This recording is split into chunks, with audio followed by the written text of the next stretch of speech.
After back-to-back losses, the Liberty Flames are trying to close out their regular season on a winning note. Standing in their way, New Mexico State. Despite just 4 wins, the Aggies still have designs on a bowl bid.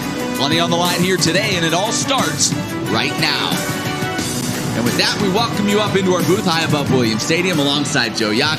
I'm Matt Warner. Joe, let's start with New Mexico State. This was a program that was down. They won just 2 games a season ago. They bring in Jerry Kill. They've doubled their win total, and it seems like he has a movement in the right direction. Yeah, and Jerry Kill's got a history of it. I mean, you look at Southern Illinois, you look at Northern Illinois, you look at Minnesota. Here's a guy who they got the right man for the job. Here's a guy who comes in and rebuilds programs, and he's done a great job. They play with great passion. They play with great enthusiasm, and they are very, very competitive. So he definitely has them headed in the right direction. Now for Liberty, a lot of rumors swirling about head coach Hugh Freeze. We'll get to those a little bit later. But on the field, the quarterback position, a lot of inconsistencies, a lot of faces, a lot of guys playing that position. What do they need to do to figure it out here today? Yeah, I mean, this thing's gone full circle. I mean, Charlie Brewer started the season, and we may see some Charlie Brewer here this afternoon. So it'll be interesting to see what directions go. This is what it's been for Liberty the entire season, whether that's Jonathan Bennett, whether that's Caden Salter, or it could be Charlie Brewer. We'll see. They each have their own dimension on how they can attack a defense. Jonathan Bennett able to stand in the pocket.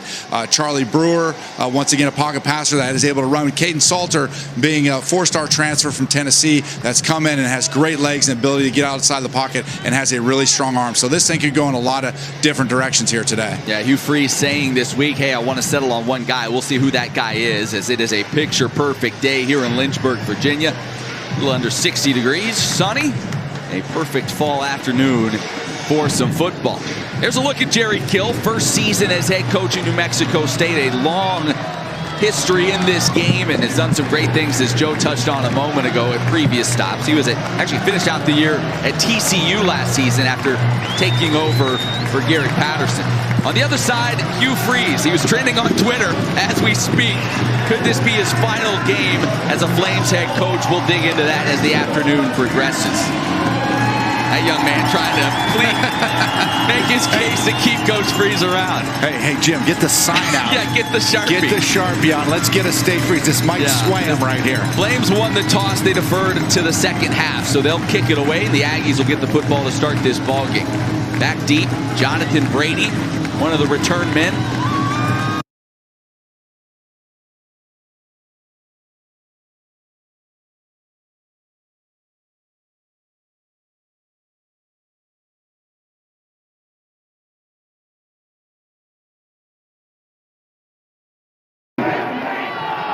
And it will sail into the end zone. And so the Aggies will take over at the 25. We mentioned New Mexico State, 4 wins, and yet they still think they have a shot at bowl eligibility.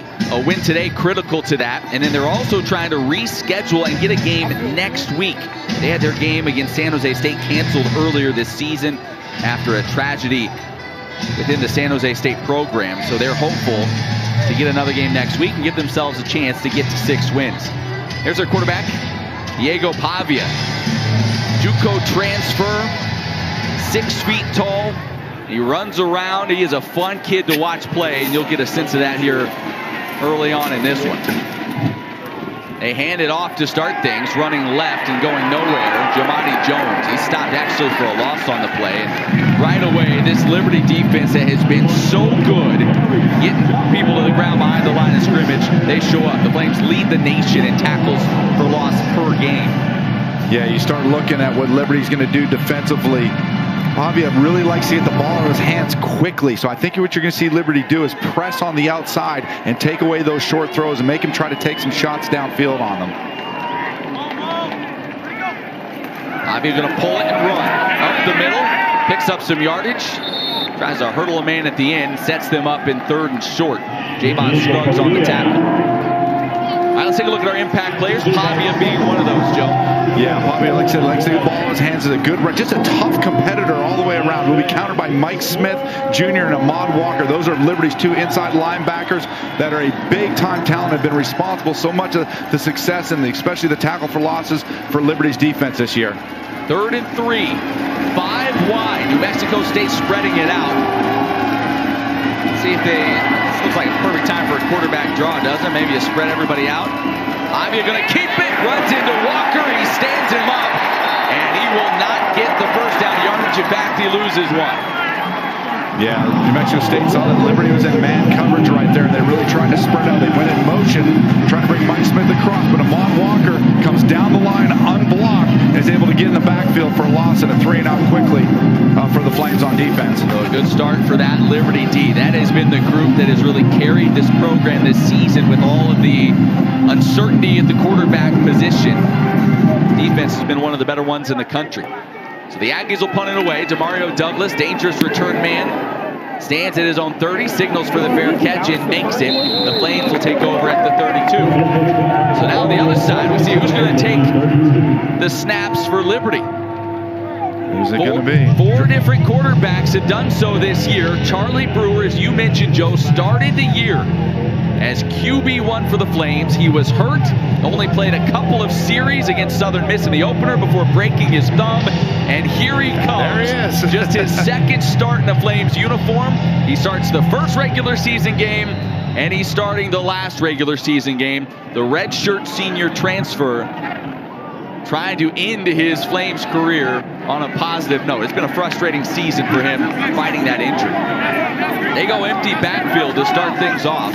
Brewer slings it out. Demario Douglas with the catch, trying to turn it upfield. Makes a man miss and does a lot of moving to get 1 yard on first down. Yeah, you're going to see New Mexico State today defensively is what they try to do is they try to get you to stretch the ball horizontally just like that. They do a great job of rallying to the football. Brewer pulls it out, looking downfield, fires that one, broken up as he was trying to get it to C.J. Yarbrough. Dylan Early, the defender on the play. Well, Charlie Brewer is a kid that's been around for a while. As we take a look first, Joe, at our impact players on this side of the ball. Yeah, Demario Douglas is the guy that Liberty's going to want to. He catches obviously the majority of the passes, an explosive player. But then you look at Lazarus Williams. Hugh Freeze had said that Lazarus Williams is one of the best pass rushers, long defensive end, and they're going to have to deal with him all afternoon. So the Flames quickly find themselves in a third and long situation. Brewer looking downfield, avoiding the rush, on the run near side, trying to turn the corner, unable to do so. Hit and dropped. Mekhi Miller, the redshirt sophomore transfer from Miami of Ohio, is able to get him down, and the Flames will be forced to punt. Yeah, you take a look at it right here. It's like I said, what they tack through, a little twist through the middle, flushing Brewer out to the left-hand side, and this is what they do, a really good job of defensively. They stretch you horizontally, make you work towards the sidelines where you're not able to get north and south and pick up much yardage. So the Flames have punted away. Senior Aiden Alvis on to do that. The Flames, 20 seniors here today as they celebrated those players' careers during the pregame festivities. Alvis puts his left foot into it. Kick is going to take a Liberty roll down inside the 10-yard line. It'll check up at about the 8. So a fantastic punt for Alvis as the Flames pin New Mexico State deep. And all defense thus far, scoreless in Lynchburg.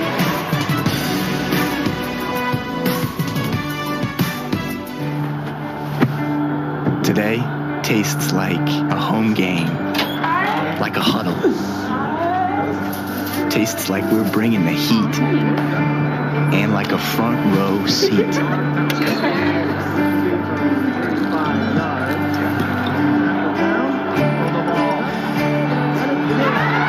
Today tastes like we're a team. And it never tasted this good.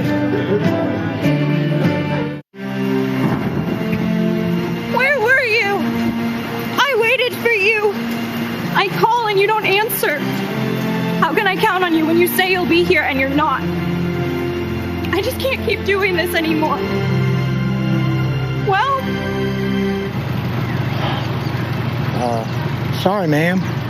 Oh, that's okay. I found someone new.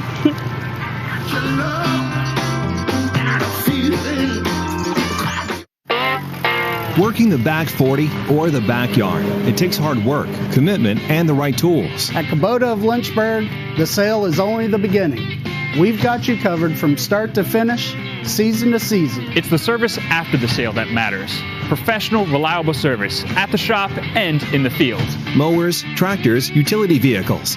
All new Kubota equipment is available with 0% financing for a limited time at Kubota of Lynchburg. Stepping into a Carter Bank & Trust is stepping into a bank that cares about the communities it serves. Open a checking account with Carter and we'll give $10 to a nonprofit organization in your community. Because when communities are better, we're all better. From environmental initiatives to sponsoring affordable housing and well-being programs and embracing volunteering, we care about the places we live and work. Open an account with Carter Bank & Trust and make a difference in your community. Visit cbtcares.com to get started. Member FDIC, Equal Housing Lender. Welcome back to Williams Stadium. It is senior day here on the mountain. The Flames honored 20 players before today's game. Coach Freeze told us earlier this week that we owe these guys a lot for what they've done for this program and for our families. During the pregame ceremony, let me tell you what, Coach Freeze had the Floodworks going. So emotional because you know this group has to be so special to him. When he stepped on the mountain 4 years ago to establish a culture for this program, it was this senior group that bought in to make it possible. Could he also be emotional because it's the final game on the mountain? Guys, he said he doesn't want to make a comment on the Auburn position until after the game. Right now, getting the 9th win of the season and recognizing these seniors. Yeah, the Flames already secured a 4th straight bowl trip. See if Hughes on the plane for that one. More to come, I think, in the next 24 hours involving that as Mexico State swings it near side. Liberty rallies to the football, and they stop it for a short gain. Cordell David on the reception. And quickly, it's going to be 3rd and long. Yeah, once again, this is what New Mexico State loves to do, is get the ball in the hands quickly, try to get it in space, make people miss. You're going to see, I think, Liberty right here in 3rd and 6. Bring a potential blitz package, play press man on the outside, and see if they get some pressure on Pavia. This is the New Mexico State team that has struggled throwing the football this season, 124th in the nation in passing yards per game. They've been more effective when they've been running the ball. Got 1-on-1 at the bottom here. Pavia stands in, little sidearm sling, converts. Finds his tight end, Thomas Whitford, on the reception. That's his 9th reception on the year. I like that, Matt Warren. You see that? A little savvy right there. Yeah. A little savvy, little sidearm sling, just like you said. Be able to put it on 3rd down, put it right in the belly of his receiver. Had to go around the offensive lineman to be able to make that throw. Pavia's a guy, he said really he wants to model himself a little bit after Johnny Football. Johnny Manziel. He said, I want to bring the electricity. I want to bring the fire. I want to kind of inspire those people around me, and that's exactly how he plays, with a passion. Lofts that one, caught, breaking tackles and continuing to roll is Whitford. So they found the tight end on back-to-back passes and have found success. Whitford's a big man. You take a look right here. They roll Pavia out, and he just sort of flips it up over the top. Boy, yeah, Whitford, 6'4", 250. He just ran over a couple of Flames on his way to a 1st down. Kabam. That was a kabam and a kaboom right there. Whitford with just 40 receiving yards on the season coming in, already 23 here today. So maybe they think they've found something with that tight end position. Now, Pavia goes out wide. So looking at a direct snap, little trickeration coming back to the quarterback. Now throwing near side, and he converts. They find Terrell Warner on the pass as they get it back in the hands of Pavia. Yeah, you know, you look at that and you think, oh, that's a whole bunch of razzle-dazzle, but it really isn't. Right. You know, I like you just bring him back in motion, allows not the pressure to come upfield, get a chip block back to the outside, and then you got a simple out route. It's just like running sprint out. You're just doing it out of a different formation that looks fancy, but really isn't. And you kind of hope when they see the running back, Star Jones there taking the snap, everybody assumes run and kind of gets sucked up exactly a little bit. Right. Exactly right. So 9-yard pickup as Jamani Jones subs in at running back now. He stands to the right of Pavia. Pavia pulls it out. He's going to take a shot downfield. Drops it in. It was on the hands of Cordell David, and he couldn't bring it in. Yeah, those are the plays that they have to make in order to be in this game. Like I said, you're going to see press coverage on the outside from Liberty. You're going to have to take some shots up top. And when you have the opportunity to make the plays, you got it. It's a really nice throw. Right over the outside shoulder. Ball's in his hands. Got to be able to come down with that ball. Convert it for an explosive play. David had a step on Chris Megginson. Unable to reel it in. So 3rd and 1 now. New Mexico State on its own 45. No score here in Lynchburg. Midway through the first quarter. Yeah, and these are the runs right here. I think you're going to see as New Mexico State run the football, but you got to have the power runs to be able to convert third and shorts. Handoff straight up the middle, and looks like they will have first down yardage. That's Jamani Jones. Yeah, you have to have the confidence to be able to do that. You don't want to get real tricky in those third and shorts. You got to be able to run the football for 2 yards, move the chains, get a fresh set of downs. A week ago, we saw Virginia Tech have success running the football at times against this Flames defense. We'll see what New Mexico State's able to do here today. They'll run 3 or 4 different running backs out there. Kind of a running back by committee. There you go. Take a look right here. They go trips into the boundary. Right there, it's going to leave that up top. The guy up top is going to be the one they may look for.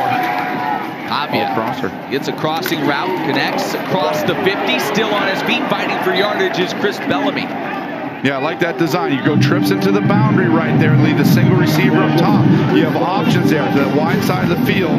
You can either run him single up or they run a little what they call a scissors route. 2 guys cross over the top, clear out with those 3 guys, gives the man coming across from the wide side some space to be able to work upfield. Tell you what, Pavia is looking comfortable here in the early going. 5 of 6, 43 yards through the air. He has had some time in the pocket. 2nd and 3. Take the handoff. Pavia rolling out. Pressure now makes a man miss. Splits 2 more defenders. He's shaking the entire Liberty defense as he crosses the 35. This guy looks like Johnny Football. I tell you. Who is this guy? Diego Pavia. Boy, it looked like he was in trouble. Gave you a okey-doke to Jerome Jolly, split a couple more defenders, and ends up picking up the first down. I mean, he had a little shimmy, a little shake, a little shoulder up top, little foot in the ground. I watch right here. There's a little shimmy, shake. Now watch, foot in the ground, boom. Foot in the ground one more time, boom. Gotta love that run. Pavia led New Mexico Military Institute to a JUCO national title a season ago. Jerry Kill says, I like him. He's used to winning. He knows what it takes. And he's looking good so far. Converts another one. This one could go. Touchdown at New Mexico State. Jonathan Brady got free and would take it the rest of the way. The Aggies strike first. Yeah, that's really good play design right there. Get that trips formation, the bunch trips formation. See right here?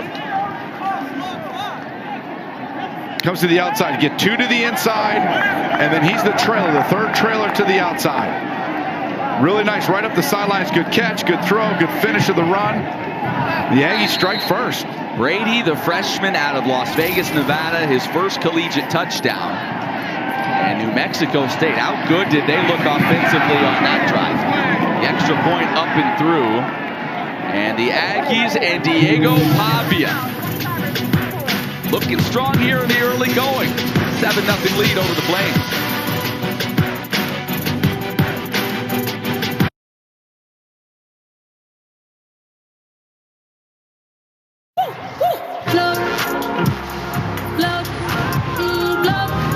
It's Saturday primetime, Celtics Warriors on ABC.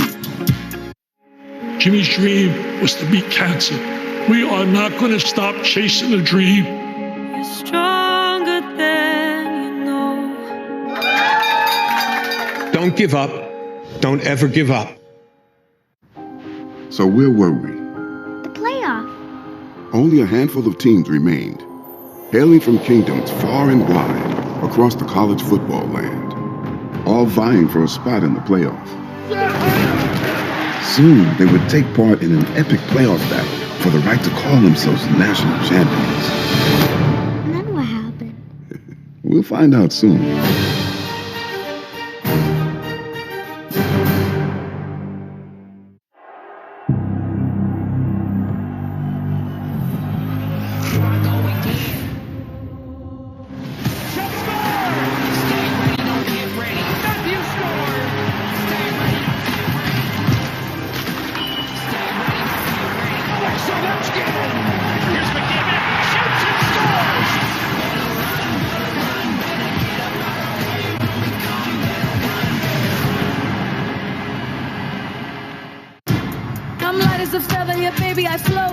It's hard to look at my resume and not find a reason to toast. I'm counting my blessings. We ain't stressing. Just look at this glow. It's Saturday primetime, Celtics Warriors on ABC.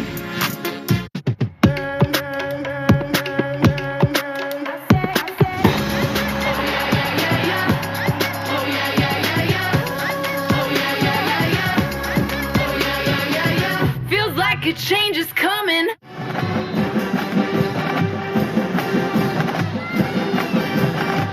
Seven 0 New Mexico State on top of Liberty. Joe, how'd the Aggies get in the end zone? Yeah, just a really good design football play. Attack a quarter of the field. You get your clear out with your speed guy right there. Now this is your trailer. He just is the second level of that, and then your third level is your swing with right up down the sidelines right there. So what happens is you're able to get the clear at 3 different levels. You get your first clear of the deep guy, second clear right there, third level right there, able to drop it into the honey hole and all the way down the sidelines for a touchdown. Just a well-designed play that he used 3 players to attack 1/4 of the field. Here's a look at Jerry Kill. We talked about his success throughout his career, some of his stops. Of course, maybe best known as being a head coach at Minnesota before health problems forced him to leave that job. Liberty takes the kickoff. Shedro Lewis returned one for a touchdown 97 yards a week ago, and he has a great return here out across the 40. Good starting field position for this Flames offense. If you're just joining us, as we take another look at that return by Shedro Lewis, dangerous return man. If you're just joining us, Charlie Brewer getting the start for the Flames today. Has not played since the opener, the first quarter of the season opener against Southern Miss. I take that back. He did get in briefly against BYU. Had not thrown a pass since that opener. But he's getting the start here this afternoon for the Flames. They try to find some consistency in that quarterback position. Brewer with time, swings it out to the tight end Jerome Jackson. He makes a man miss across the 50 before he's finally taken down close to first down yardage. Cyrus Dumas on the tackle. Yeah, that's a really good job being patient, reading by Charlie Brewer. They bring the 7th man into the box, so they try to spread with the zone concept, run out in the flat, able to deliver the ball at the right read. Brewer hands it to Shedro Lewis, trying to get the edge, nothing doing. He is caught in the backfield and dropped. Andre Selton, one of the tacklers to get there. Yeah, Selton did a really good job of protecting, just like you said, he protected the edge, but didn't allow Shedro Lewis to come get back outside him and force it back inside to be able to really nice tackle. Selton, the transfer from Michigan. He was a 4-star kid out of high school, and they will use him all over the field. Brewer looking to pass. Time in the pocket. Delivers. Caught by Demario Douglas. Made a couple men miss. Now running the wrong direction and still finally, at the end of it, able to turn it up and get the first down. Demario Douglas found a nice soft spot in the zone right there. And then just like you said, he went the wrong direction, but then ended up in the right direction, picked up the first down. Good ball by Charlie Brewer, right in between the 2 linebackers of the zone. Brewer looking near side, fires complete. Caleb Snead on the catch. He'll lunge for it just across the 30. Well, Charlie Brewer has played a lot of football in his career. Basically, at Baylor, it's RG3 and Brewer 1-2 in the record books. Brewer would lead the Bears to the Sugar Bowl in 2019. He played at Utah last season before transferring out early in the year, so this is his final year of eligibility as Liberty moves early. Offense. That was Snead. 5-yard penalty. Second down. Flag for the false start. And you have to feel good for Brewer, a guy that had, this was his last chance, came into the season, won the quarterback battle in the preseason, and then an injury derailed it. Hugh Freeze said it's tough. He felt so terrible for him, but they kind of had to move on. Right. Just now, Brewer seems to be getting healthy enough with that hand to where they trust him to lead this offense. And he looks comfortable so far. Setting up a screen. Shedro Lewis with the reception, and a good job getting there and getting him to the ground. That was Chris Ojo, the watch list linebacker. Yeah, Chris Ojo, one of the impact players today, did a really good job of reading the screen. You see those linemen pass set, let him through. He saw the screen happen and jumped right on top of it. Third down now for Liberty. Brewer climbs the pocket, deflected at the line, and it falls incomplete. Yeah, that was one right there that Charlie needed to let go a lot sooner. He came in, had a chance to put the ball on him right away, and just held on to it a little bit too long. There's a look at 3 of the 4 quarterbacks that have been under center for the Flames this season. Bennett and Salter were the 2 that played all of last week. They kind of shared time against Virginia Tech. But Brewer getting the nod today, and now here comes Nick Brown. He's going to try, this would be a career-long 52-yard field goal. His long on the year, 49 yards. He has the leg. Snap is down. It's hold is good. It's fading towards it. Glances off the upright. It was moving left to right. If it had been a 55-yard field goal, he probably makes it. That's got to give New Mexico State Aggies a lot of confidence as they go into this next possession. New Mexico State good on both sides of the football here in the early going.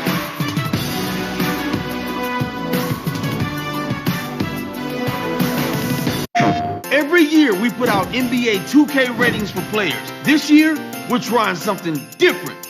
I did good, right? I can't hoop with this. It's not a deal breaker or nothing. What are these? What do you mean? I said the pennies. The sneakers. Yes. Yes, please. Way to keep your rating up, Ronnie.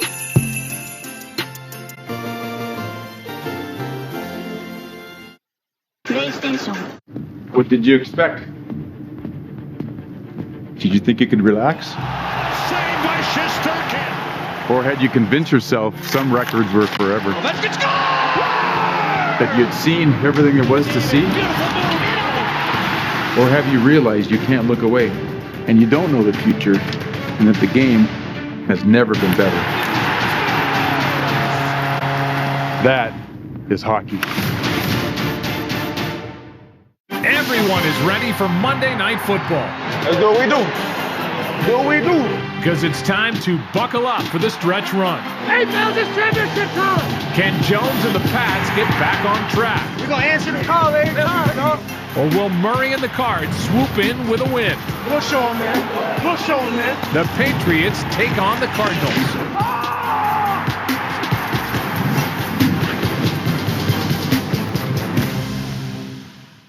Everyone is ready for Monday Night Football.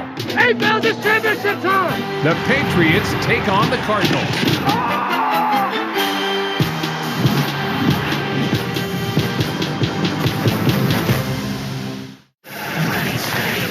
Alex Ovechkin does it again. We have been privileged to watch the best goal scorer of our generation. That is hockey. Next Tuesday on ESPN.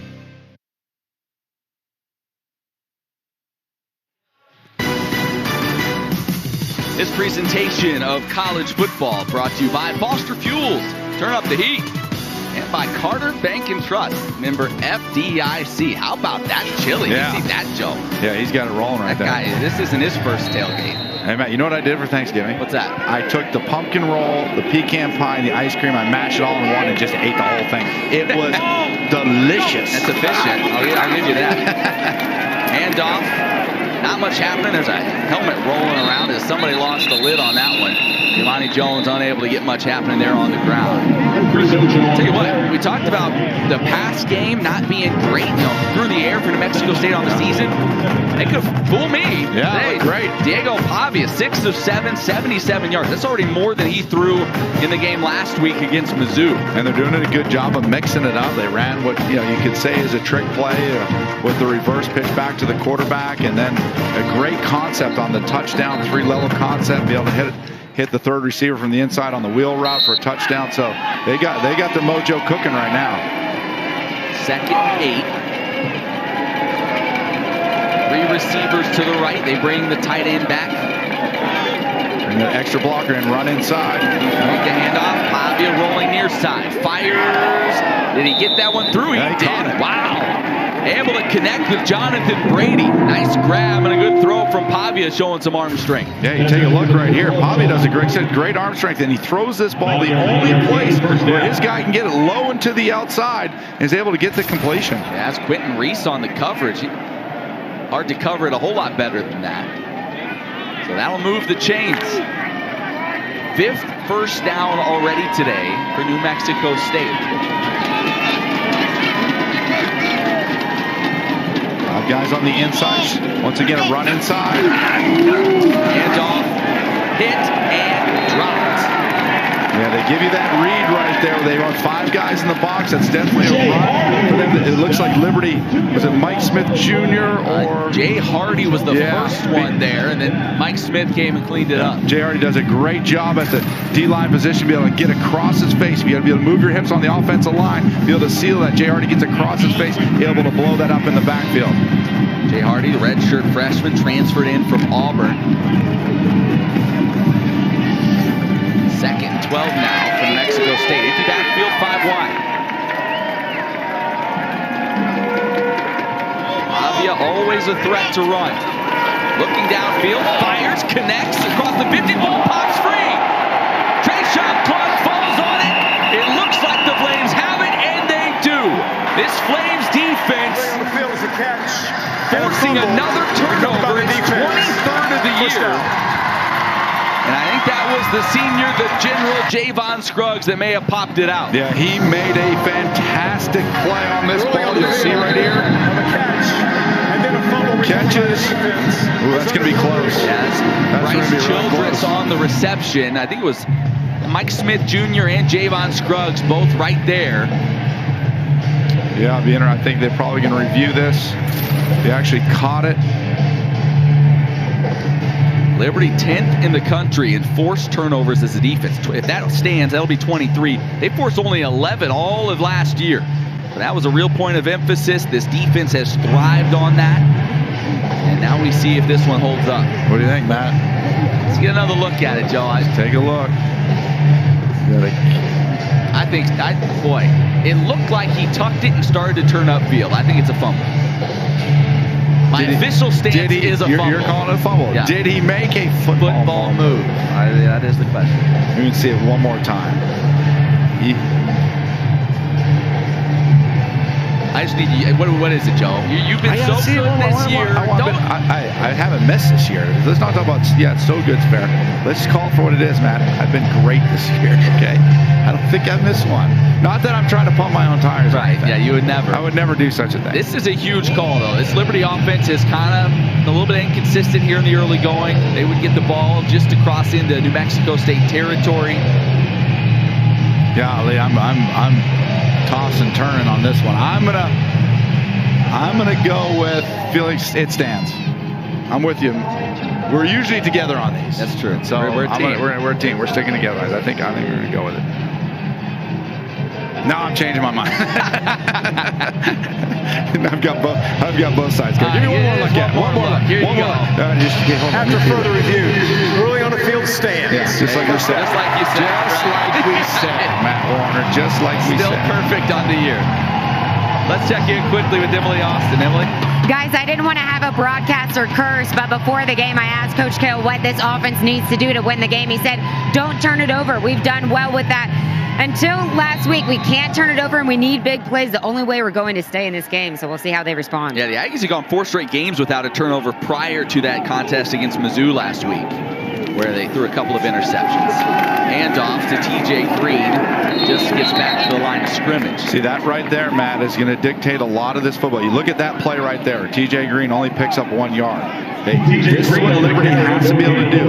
If the Aggies are only going to leave 5 men in the box, you have to be able to run.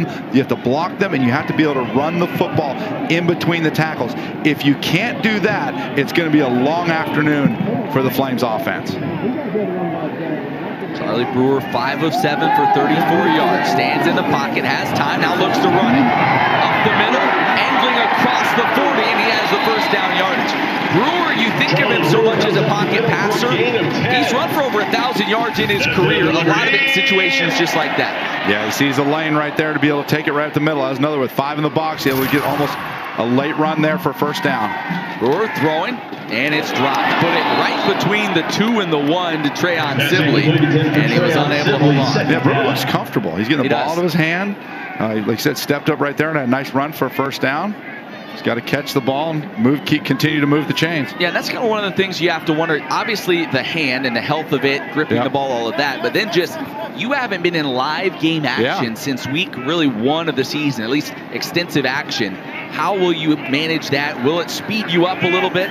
So far, it doesn't look like it. Up the middle, TJ Green, breaking 3, inside the 10 before he's struck down from behind. And that's it right there. When you get a light, 5 men in the box, you got to be able to run the ball inside the tackles. If you do that, that forces them to bring the next. You see it right there. It's 5 in the box. Center's able to get up to the middle linebacker and break one for a long gainer. Flames hustle up now, give it back to Green, lunging towards the end zone, and he's down at the 1. TJ Green is that guy. He's the guy that can run the ball in between the tackles and carries a lot of muscle up the middle. Flames hustling back to the line. They give it to Green one more time, lunging towards the end zone, and he's in. A touchdown signal, and Green finds pay dirt. The Flames have a chance to tie this one up. Yeah, really good job by Liberty right there. Charlie Brewer going with tempo. TJ Green in between the tackle runner, able to finish it off with a tough run. He'll get across the goal line. Touchdown Flames. Green, a guy that's battled his own injuries this season. Finally getting healthy here in the last half of the season. And boy, big game against UConn. Barely used him a week ago against Virginia Tech. He helps get the Flames in the end zone. That extra point up and through. So a 31-yard run from TJ Green helps spark the drive for Liberty as they get points off the turnover. Something that at times this season has been a struggle for the Flames. But you said it, Joe. Can you run the football? This run was also a big one. Not Green, but this time Brewer able to step up in the pocket and scramble for the first down. Yeah, it's that same concept. Whether you're running the football at the quarterback or whether you're running the football with your running backs, you have to be able to attack in between the tackles and run the ball north and south. This isn't a game where they take away the horizontal runs. They take away a lot of the bubble screens. This is a game where you're going to have to get your running backs, your quarterbacks, everybody who's running the football with their shoulders square heading north and south. That's how you're going to pick up yardage and have big gainers in this game.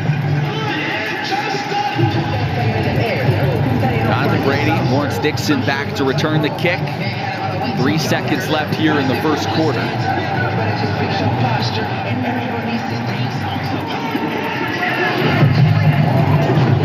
Quick quarter. It did go by quickly, and that one will sail into the end zone. So the Aggies will need to run a play before the quarter comes to a close. Well, you feel like if you're New Mexico State, you were up 7-0, you were moving the football, Javia was in rhythm, and then bang, turnover, and all of a sudden we've got a new ball game. Yeah, they got to get that rhythm back, and he definitely is a competitor. I love, just like you'd said, that Johnny Manziel style of football, and so they need to get back into the rhythm, and they did a good job early in the game of really mixing it up. There's a flag down on the field. The officials trying to sort it out. And maybe, Liberty. Offside, kicking team, number 15. 5-yard penalty will be added to the touchback spot. First down. So New Mexico State will get it now at the 30-yard line. The Aggies on the day, 92 yards through the air, just 21 on the ground, and 19 of that was Pavia. They haven't been able to get any of these running backs on track yet. I like what Charlie Brewer's doing. He's keeping good rhythm. Yeah.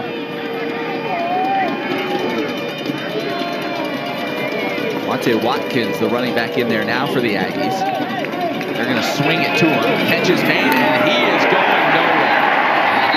Rocket Rahimi coming up from his safety position. He drops him for a 4-yard loss. Yeah, with as well as Liberty runs in the secondary, those are going to be tough plays to have success on.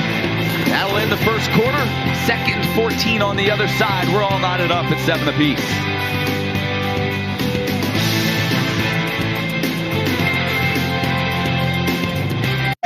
Every year we put out NBA 2K ratings for players. This year, we're trying something different.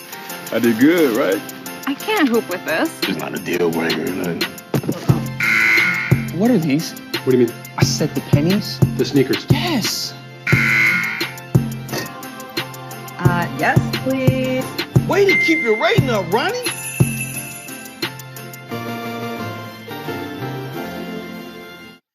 PlayStation.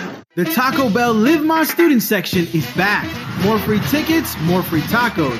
Now you get to decide which school wins. Vote for the Live My Student section on the Taco Bell app. Choose right and you get a free crunchy taco. Let's go! So where were we? The playoff. Only a handful of teams remained, hailing from kingdoms far and wide across the college football land, all vying for a spot in the playoff. Soon, they would take part in an epic playoff battle for the right to call themselves national champions. And then what happened? We'll find out soon.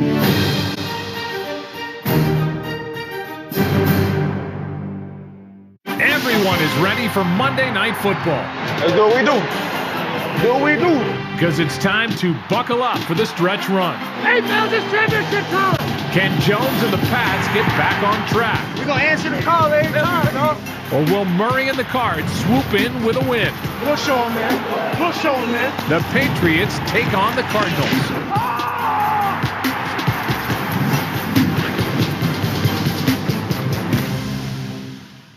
Just getting started. Yeah. John Mahomes, he can shut your lights off.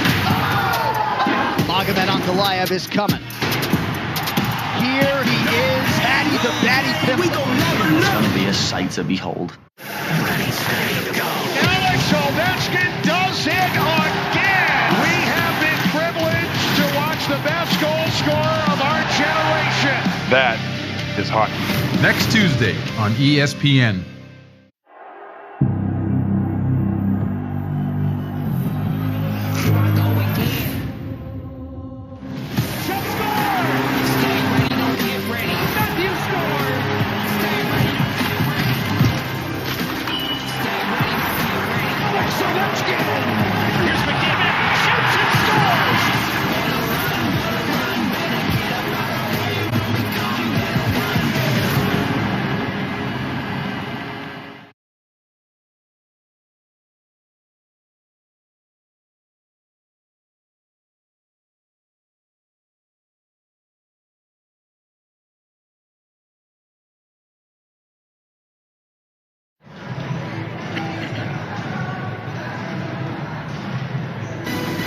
Start of the second quarter, 7-7 ball game. New Mexico State outgaining the Flames. They kind of controlled the football here for most of the day, but that turnover, the fumble proves costly as that led to the Liberty score. Well, listen, this is a matchup we're going to see for a number of years moving forward, as these two teams both joining Conference USA next season, so a little bit of a conference preview here today as these two programs will continue to get to know each other. Maybe a little rivalry develop over the years. We'll see. Avia coming inside, going to keep it, cut it up. First down yardage. He continues and finally tripped up at around the 50. So Diego Pavia continues to make plays with his feet as New Mexico State off and running. This is the 5th time these programs have met, Liberty and New Mexico State. Liberty leading the all-time series 3-1. But you take a look at that new look Conference USA. Covers a whole lot of territory, a lot of geography between Lynchburg, Virginia and Las Cruces, New Mexico. But that'll be fun to see how this series develops over the years. Diego Pavia is a committed runner when he takes off. Handoff, and wow. If Amante Watkins hadn't gotten just tripped up, he might have taken that one the distance. As is, he settles for a 5-yard gain. That was close. He got his shoulder square, nice patience. Good block right there. Boy, he tripped over his own offensive lineman, I think. He would have been able to put his foot in the ground, like you said. He had a lot more real estate to work. Watkins was a big-time recruit out of high school. 4-star recruit, #1 running back in the state of Texas. He started his career at TCU, never really got going there. Comes here to New Mexico State, where he's had a little bit of a hard time staying healthy, but you know the talent's there. They swing him out of the backfield now. Handoff. Coming in. No, it's Pavia keeping it. First down yardage. Hurdles a man down to the 30. A flag is down on the play, so we'll see if this stands. Yeah, I think this may be a mental error, legal formation. Yep. Offense, more than 4 players in the backfield. 5-yard penalty, second down. That's just what they can't have. Those are that's killers. The one thing, you have a big run like that, that's just a complete mental error right there. You can't have those when you have 15, 20-yard gain right there. How much fun is Diego Pavia? I love this guy. This guy, he's definitely growing up. He was the first pick in the backyard football games. I'll tell you that much. Yeah, you're not stopping him. I'll take Diego. That's been said a lot of times. Who you got? I will take Diego. So back him up. Second down long.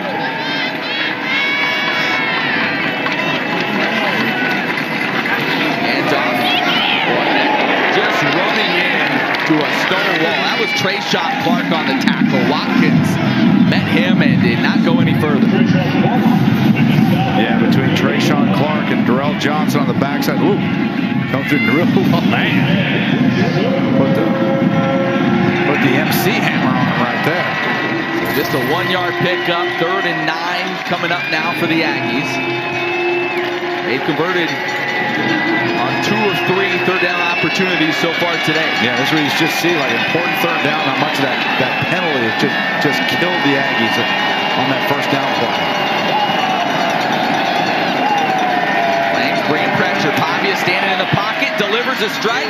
It is close. It looks to be just short. Jonathan Brady kind of had to go into a dive to catch that football, and that's going to leave him, it looks like, a half-yard short. Yeah, take a look right here. This is what I really like about Pavia. Was that the play was designed to be a singled up one-on-one to the weak side. He didn't feel as if that receiver could get open, so he came off that read, came all the way to the front side, to the wide side of the field, and still delivered the ball for a near first down. There you go, 4th down offense still on the field. Should have the numbers here for an inside run. Well, Liberty brings down an extra guy. Pavia gonna keep it. Makes a man miss. Another one miss, and he turns the corner for the first down. He was dead in the backfield and somehow able to shake free. How did he get out of that one? I mean, like you said, he was dead right there. Great job. And then another move, bounce to the outside, little stiff arm. Well, you saw first down. Darrell Johnson kind of come down inside at the last moment. Yep. That allowed him to break contain and pick up first down yardage. Savvy, loaded with it. He was a 3rd-team JUCO All-American a season ago. Pavia and the freshman Gavin Frakes have each made 5 starts this season. But boy, how do you do better than what Pavia has done so far today? Handoff, some running room, as finally Jamani Jones gets it going a bit. He picks up about 7. That's a good job up front by New Mexico State's offensive line. They got body on body. We're able to get a chip block. And one of the keys to this game is them to be able to win running the football on first down. If they can stay ahead of the chains and run the ball well on first down, it leaves everything open. And as well as Diego's playing right now, it'll allow him to have more freedom to throw the ball downfield and to use his scrambling ability. Boy, they are controlling the football an awful long time in this game as well. The Liberty defense has been on the field a lot here in the first half. Now you got numbers on the inside for the inside run again. Miscommunication. Pavia's going to pass it and connects. What does he care about miscommunication? He turned one way, Jamani Jones went the other. He said, I guess I'll just sling it to Cordell David for a first down. Yeah, take a look. Not how you draw it up, but the presence of mind to keep the play alive, and they still make something positive happen. Pavia now 11 of 12 through the air for 101 yards and a touchdown. And if New Mexico State wants to stay in this game, they're starting to get close in that red zone right here. They're going to have to be able to win in the red zone and score touchdowns and not just kick field goals. So first down on the Liberty 25. Tight end comes across the formation. Pavia going to pull it out, hit and drop. Swallowed up that time as Darrell Johnson came at him and got him under the turf. Johnson leads the nation in tackles for loss. That's number, 22 and a half now on the year for him. Yeah, that's one of those right there where Pavia just needs to hand the football off, take a couple yards upfield. When you're reading that defensive end's movement, if he crashes down, that's when you want to be able to pull the ball out and be able to get upfield. But Darrell Johnson did a great job of holding his ground on the edge to the outside. Pavia should just handed it off, picked up 2 yards, and then lived to play the next play. So they lose 4 yards on first down.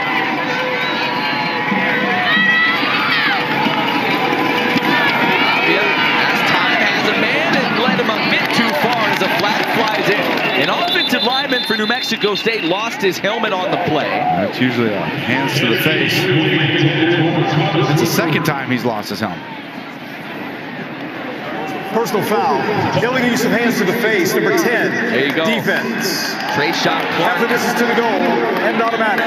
Push down. Number 56 offense is not required to leave the game for 1 down because his helmet came off as a direct result of the foul. That's the center, Kanan Yarrow, who lost his lid. So he'll be able to stay in the ball game. Take a look right there in the middle of your screen.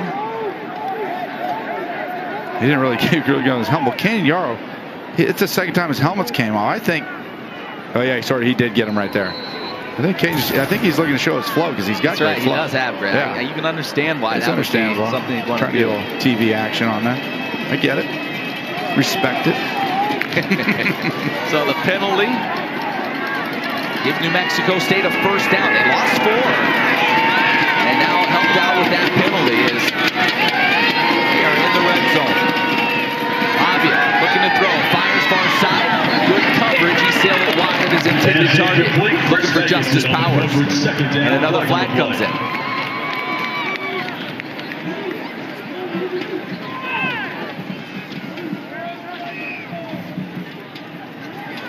Officials still trying to sort this one out. They've been involved heavily on this drive. Personal foul, roughing the passer with targeting. Number 34, defense. Half the distance to the goal. That is Ahmad Walker. Automatic first down. And the play is under further review. He was ejected, you'll remember, in that UConn game for targeting. They'll take a look at this one, but at least initially, his day may come to a premature end. Take another look. 34 coming free right in the middle of the screen. And yeah, I think that's going to get it, Joe.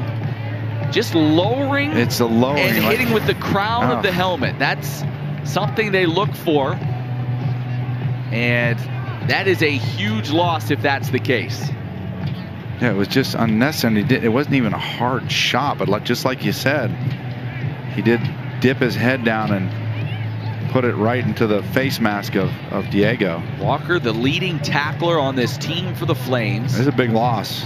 Big loss.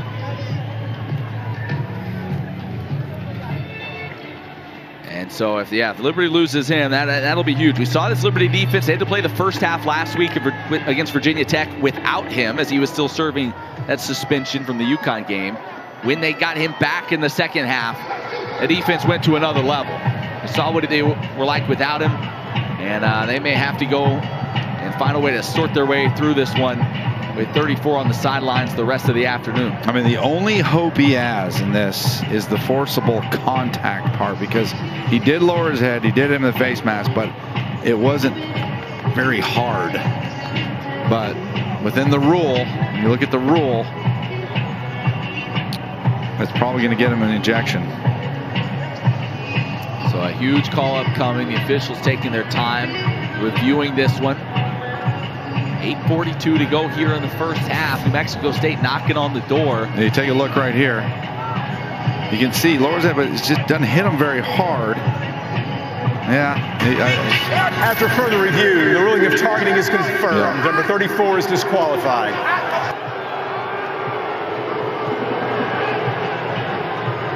Yeah, unfortunately, I think that's probably the right call.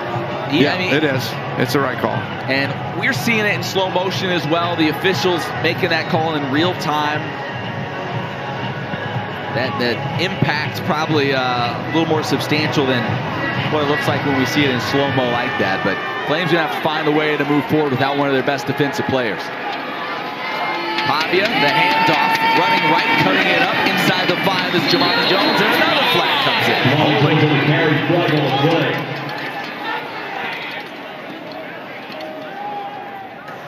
Holding, number 51, offense. 10-yard penalty, first down. That's A.J. Vaipulu, the freshman, who gets flagged there. And, man, it's been a lot of penalties on this drive. A lot of penalties on this drive. Yeah, just like we said earlier, though, it's very important New Mexico State. Liberty's going to score their points. They're going to make plays. They're going to score points. They've got to.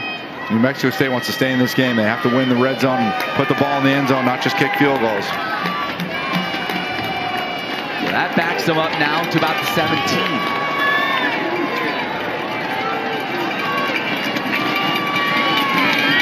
Avia hands it off. That's Jones again, getting down inside the 15, a game of about 3.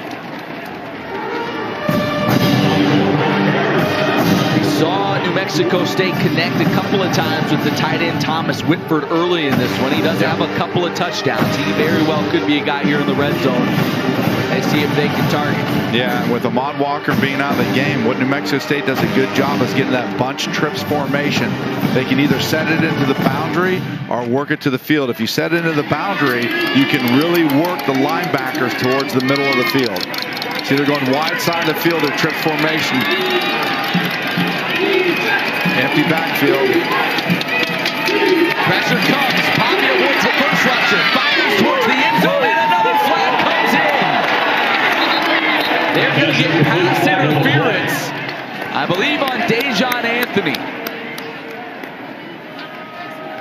Yeah, a little bit surprised at that call. Pass interference, number 8, defense. By rule, the ball will be placed at the 2-yard line with an automatic first down. That is already the 5th penalty in this game for the Flames. Yeah, I'd like to take a look at this one. The ball just didn't seem like it was even catchable. That's a good call. Jersey Great call. grab as Justice Powers trying to come back to the football. Yeah, no doubt. It's something you can't even come close to doing. That's a penalty 100% of the time. So the ball on the 2-yard line now. Mexico State has had the football the entire second quarter. Got inside run to the right side. Pavia pulls it out, and he will walk it in.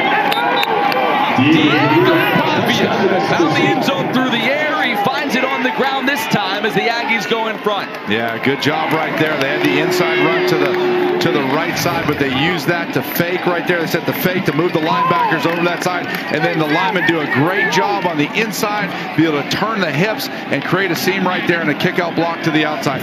Very well blocked and well executed inside the red zone run by the Aggies. Extra point attempt. Up and through. And New Mexico State, an 11-play, 70-yard drive that takes up almost 8 minutes. Aggies in front. Hey.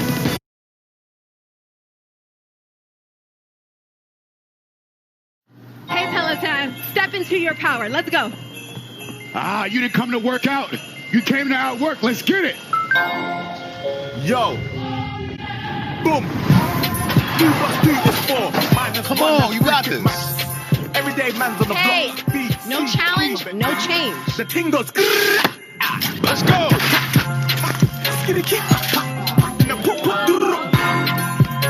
Get up to $600 off Peloton packages. Terms apply. Loving you is where it's at.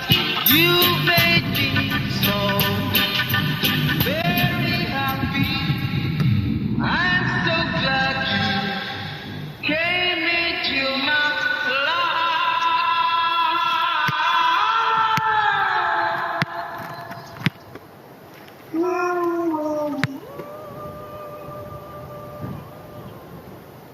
Newest thing from Pizza Hut isn't pizza at all. It's cheesy, so crispy, loaded with toppings, and just $6.99. Enough for 2, price for 1. New Pizza Hut melts, just $6.99. I be like, Score low prices and great deals at Target. Get low prices on holiday lights, stocking stuffers, wrapping paper, and more. Deals so good you can holiday your way. Only at Target. Alex Ovechkin does it again. We have been privileged That is hockey. Next Tuesday on ESPN.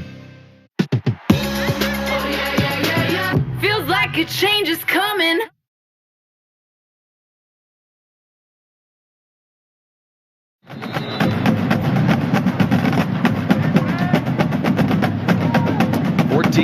New Mexico State on top of Liberty midway through the second quarter. Joe, how'd they find the end zone? Yeah, did a great job right there to be able to move the linebacker to the outside. And then Diego get a good chip block right here. Here's your chip block right here, be able to get to the outside. They moved this. They had Kendi Charles singled up right there and able to move him to the outside. And then he's able to run upfield right there. Nice and easy. Easy touchdown, but very well blocked. Good scheme.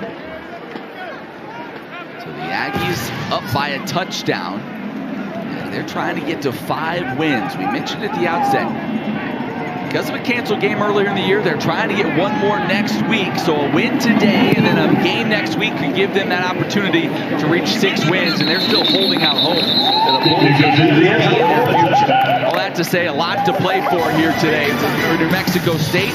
And it's looked like it so far as they lead the Flames by a touchdown.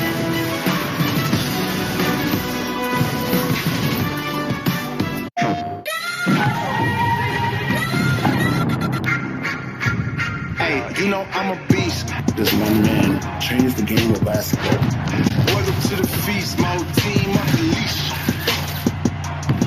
This is the city. Everybody eat, hey, you know I'm a beast. Can I run up the score, run up the board?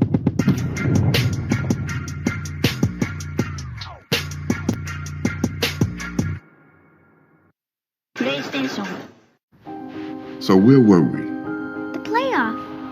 Only a handful of teams remained, hailing from kingdoms far and wide across the college football land, all vying for a spot in the playoff. Soon, they would take part in an epic playoff battle for the right to call themselves national champions. And then what happened? We'll find out soon.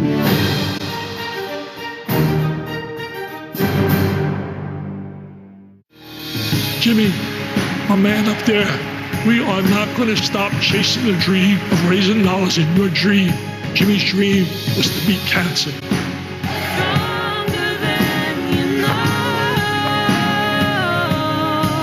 You look up not giving up in the dictionary, a picture of my wife would be there. You're one of the strong ones, okay? Just remember that.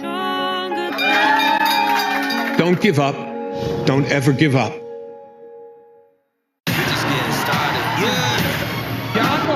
He can shut your lights off. Magomed Ankalaev is coming. Here he is, Hattie the Batty Pimple. It's gonna be a sight to behold. I'm light as a feather, yeah, baby, I float. It's hard to look at my resume and not find a reason to toast. I'm counting my blessings, we ain't stressing, just look at this glow. It's Saturday primetime, Celtics Warriors on ABC.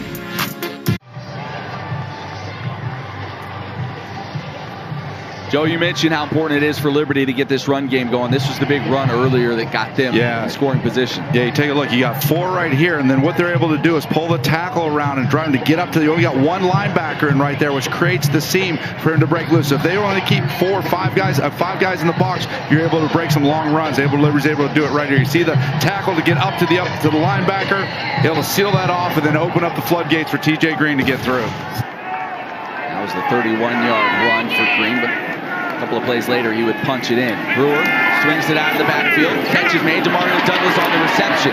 Lowers the shoulder, picks up 5 on first down. See, and I think that's if Liberty wants to try to attack the field horizontally, that's what they need to do. They need to put Demario Douglas in the backfield. When you have the ball in the air for a long time, it gives the defenders a chance to get to the football. But when you bring him down, bring him out of the backfield, you're able to get the ball in his hands right away and allow him to use his speed upfield. Brewer, as that one popped in the air, picked off.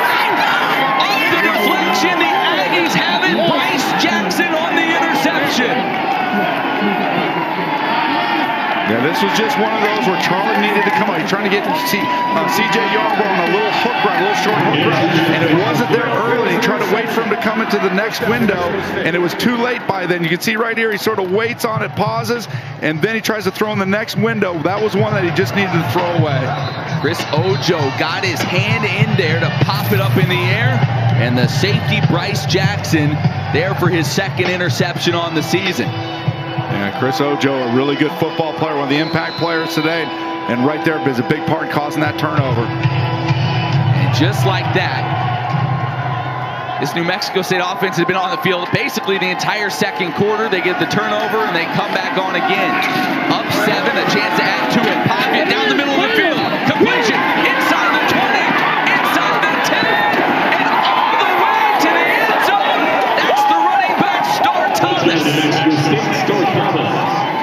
He was carrying flames with him. That is a well-designed play. Be able to get that action, bring the backers up, and then sneak Star Thomas out of the backfield on a little bit of an angle route.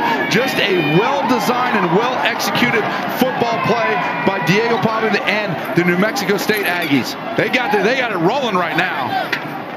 Diego Pavia, 12 of 13 for a $140. 2 scores through the air. He's run for another. And he is feeling it on that New Mexico State sideline.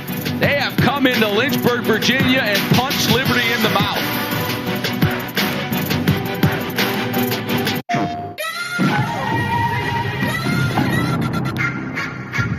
Hey, you know I'm a beast. This one man changed the game of basketball.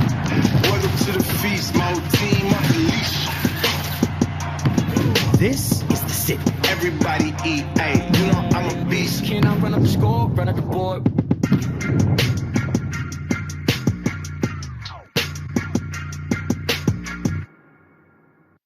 PlayStation.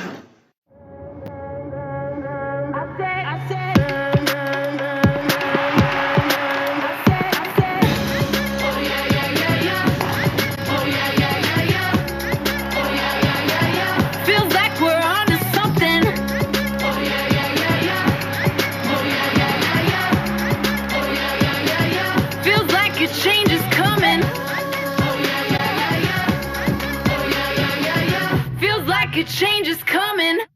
What did you expect? Did you think you could relax? Saved by Shesterkin. Or had you convinced yourself some records were forever? Let's get going! That you'd seen everything there was to see? Or have you realized you can't look away and you don't know the future and that the game has never been better? That is hockey. I'm light as a feather, yeah, baby, I float. It's hard to look at my resume and not find a reason to toast. I'm counting my blessings, we ain't stressing, just look at this glow. It's Saturday primetime, Celtics Warriors on ABC. A great story has magic, power, and every once in a while, it has miracles. As luck would have it, that's our story.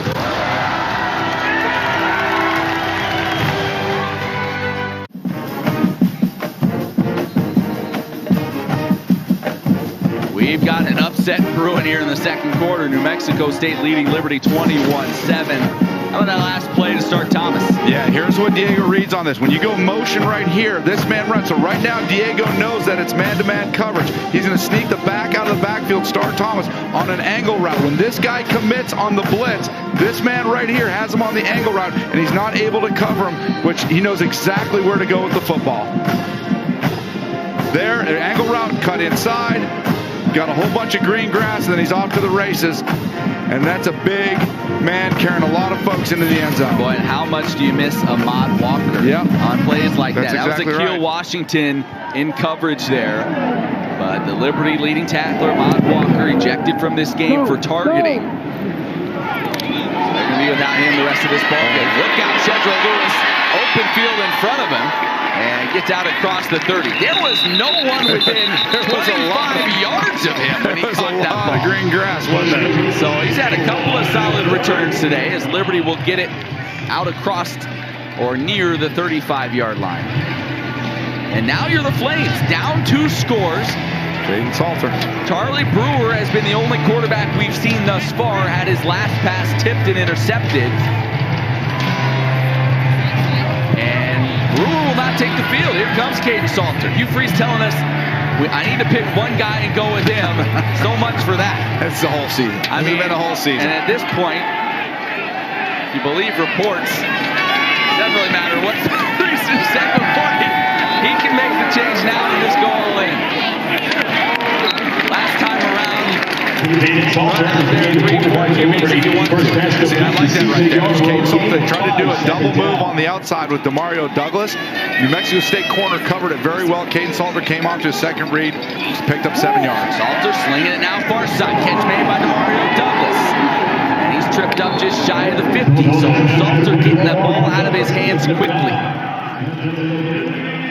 Salter, the most athletic quarterback the Flames have on their roster, always a threat to run it. Looking to throw again. Slings, caught.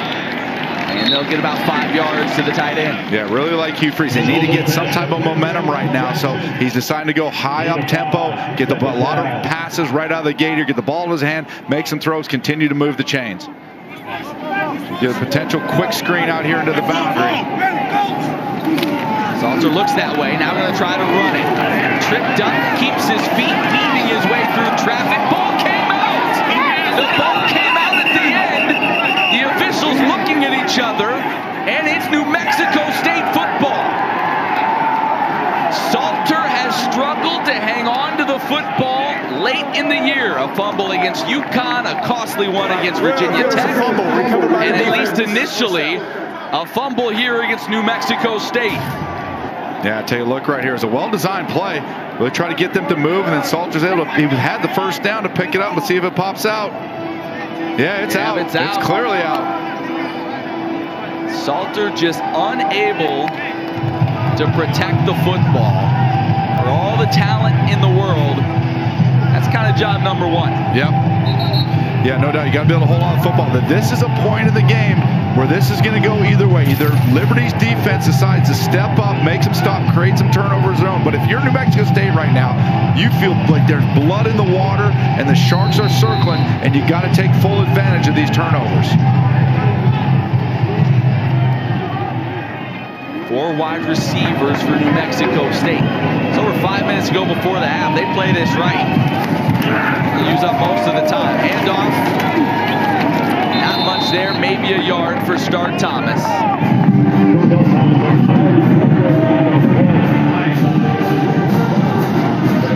So it'll be second and about 9 right now for New Mexico State. Clock ticks under 5 minutes to go before the half. Yeah, really interested to see what adjustments that Jack Curtis and Josh Aldridge do, Liberty's co-defensive coordinators. Will they try to bring more blitzes and more pressure on Diego, get him stopped before it ever gets started? Flames with a couple of turnovers on their last 2 offensive possessions. Aggies have controlled the second quarter. Pavia rolling out, throws that one well covered. On the far sideline, Kobe Singleton locked up with Jonathan Brady, able to knock that one away. No, take that back. That was not Singleton. That was actually Preston Hodge, the freshman safety. Yeah, really nice play by Preston Hodge right there. Liberty's made a decision, even after they got burned on the touchdown on the angle route, that they are sticking with man-to-man coverage across the board. They're going to try to beat them that way. 3rd and long, you feel like, I know a lot of ways to go in this ball game, but you kind of get the sense this is a big possession for Liberty and a big opportunity to get off the field here on 3rd down. You got press man up top. There's still man-to-man coverage. Low snap. Pavia rolling out, being pressured, trying to look upfield. Now going to run it, and he is pushed out of bounds. Looks like a few yards shy of the 1st down marker. Now what do you do? Now if you're Jerry Kill, New Mexico State, you punt it? Yeah, you punt it. Kind of avoid giving that momentum play to a good Flames defense. Yeah, especially as well as your defense playing right now and creating all those turnovers. And Liberty is just so unsettled at the quarterback position.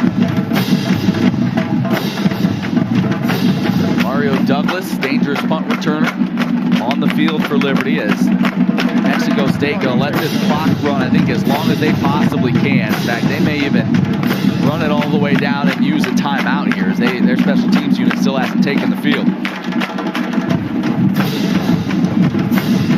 Yeah, this would be, go ahead and take the delay of game penalty. Offense. 5-yard penalty. 4th down. You know, Matt, if you're Liberty right now, you need to do something to flip the script. You know, with the turnovers and then the explosive play for the touchdown for New Mexico State. The clock will start on the snap.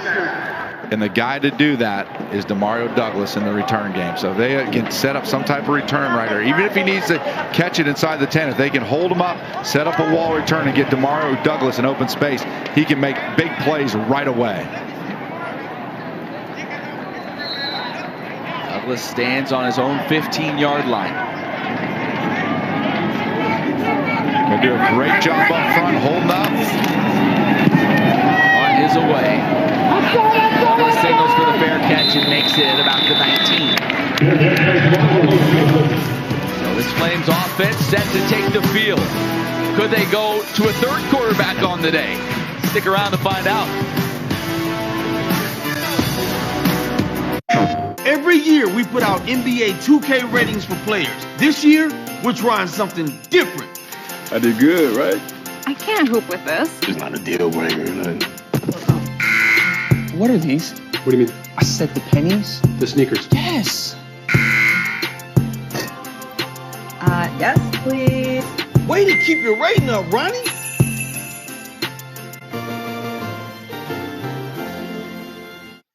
PlayStation. Jimmy, my man up there, we are not going to stop chasing the dream of raising dollars in your dream. Jimmy's dream was to beat cancer.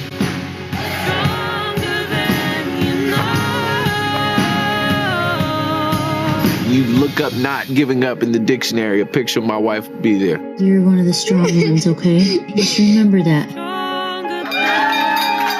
Don't give up. Don't ever give up.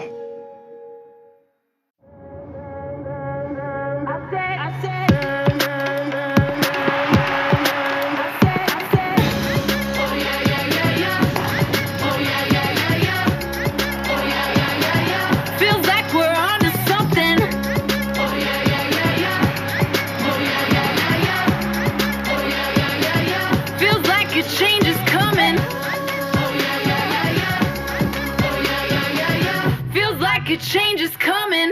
Just getting started. Yeah. Yakovic, he can shut your lights off.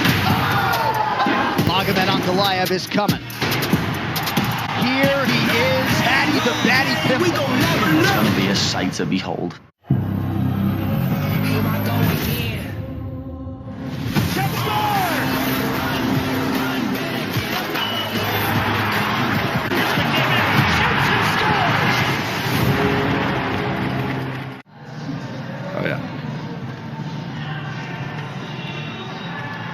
Well, these were the three quarterbacks that were competing in practice this week for the job. We've seen Brewer, we're seeing Salter again, and now we're going to check in with the third member of our crew, Emily Austin. Yeah, guys, in that O-line huddle, Coach Kalinakis said, guys, we need a score before half, so you have to keep doing your job. And it was lineman Cam Reddy who was saying, guys, we are just fine. Keep doing your job. Yeah, I tell you, a score here before the half with Liberty getting the football to start the second half, and it's a completely different ball game. Salter in there, quarterback right now. Drops one in. Good throw to Demario Douglas, and this Flames offense off and running on this possession. Yeah, Salter's getting the ball out of his hand really well. He throws a great ball. He's getting out of his hand. Just like you said, he's just prone to those. It's been keeping it in his hands when he's run the football. That's been the issue. So first down. Salter on the day throwing it 4 of 4. Rolling out. Tries to make a man miss. He does. Now weaving back towards the near sideline. Hit and drop for a huge loss. Taken down in the backfield. That was Donovan King that got him to the turf. Yeah, this is sort of the give and take with Caden Salters. He's going to do this. He gets in the backfield. They did a great job. New Mexico State did a great job in the secondary getting everybody covered. But once you do this, if you can break that tackle right there, you have a potential long run. But when you give it up, that's a big loss to get behind the chains on first down. A loss of 11 yards. As that clock ticks down towards 2.5 minutes to go here in half number 1. Salter pulls it out, throws it near sideline, a little bit wide of his intended target, Noah Fripp. I tell you, Matt, here's the other part of this is where Liberty needs to be really careful offensively. You almost feel as if they're just abandoning the running game. They are, yeah. New Mexico State, the way they play defense is they're going to give you the tackle, inside the tackle runs.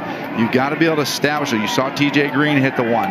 You got to be able to step, whether that could be a quarterback draw, but you have to establish the north and south runs, being able to get upfield because they're giving it to you. You don't want to just abandon it this early in the game. I don't believe there's been a running back carry since that TJ Green touchdown.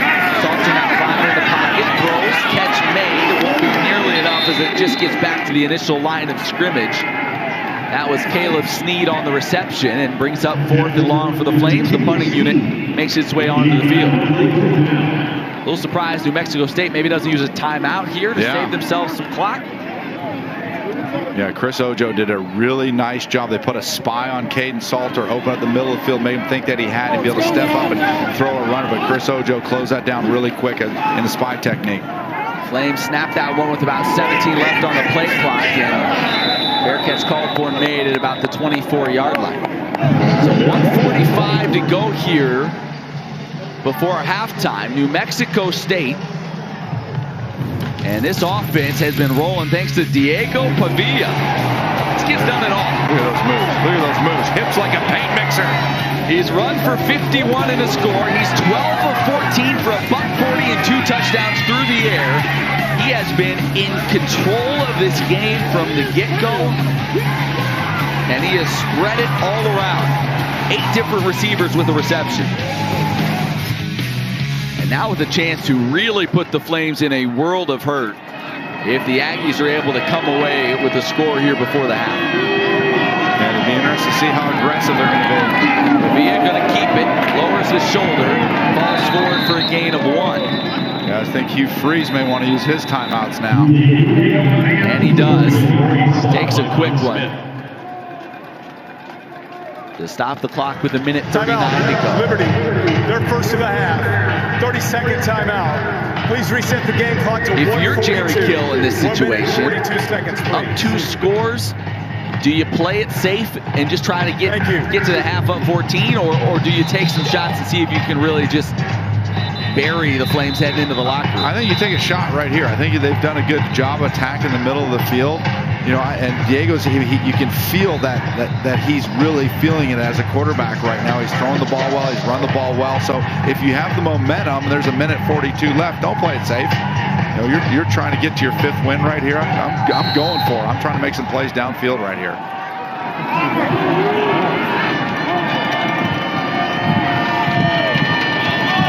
Second and 9. Pavia, roll option, now cuts it up, still on his feet. Coming near side, picks up a block, and he slides down at the 40-yard line. I mean, how many times has it looked like there was nothing there, and Pavia turns it into a positive play? He's all the way over there on the right, ends up all the way on the left side, just like I said. You said at the beginning, Johnny Manziel, backyard football champion. This kid's got it all. Well, Jerry Kill said when he gave him the job, this kid has some strut to him. I think we've seen that here today. Clock continues to run. Pavia gonna pass, looking downfield, one-on-one, throws downfield, and it is broken up at the last second. Chris Megginson in coverage, got a hand in there, and keeps Justice Powers from bringing it in. Chris Megginson played that ball about as well as you could possibly play it. He was beaten by a step, didn't panic. A great corner never panics. Works to get back to his hip and then turns at the exact right time, times up the ball, and is able to rake through his arms so he's unable to make that catch. But what a throw by Diego. That was right there. Oh, right on the money. Just a great play by Chris Megginson. So 2nd long now, 1:02 to go.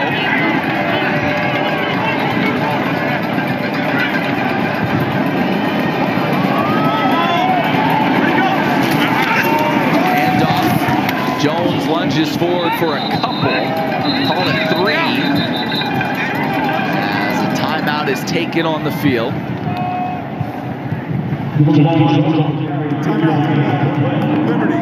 That's a Liberty timeout. 32nd timeout. A little surprised by Please reset the game clock because he only has 2 left. 58 seconds. 5-8 seconds, please. And so far they're near midfield with only 2 timeouts left. Is it second? It was down. It's third down coming Thank up. you. Third down. So Liberty now with 1 timeout remaining. Yeah, no, they can take it after on 4th down and get the ball back with roughly a little under 50 seconds left. So gonna have to be really There's kind of aggressive that on fine offense. line where you're like, boy, do we want to stop it? Or with the way that they've kind of moved the ball here, do you just want to try to get to the half and let that clock bleed? Yeah, if they can, it's an aggressive play. You have to expect them to come out. If they get the stop right here, they're going to have to throw the ball downfield and try to get a field goal before the half. But at the same time, it can backfire on if they're able to pick up a first down right here. They've got, all 3 or 2 or 3 of their own timeouts. They have all 3 of their timeouts. Jamani Jones, the running back, standing alongside Diego Pavia.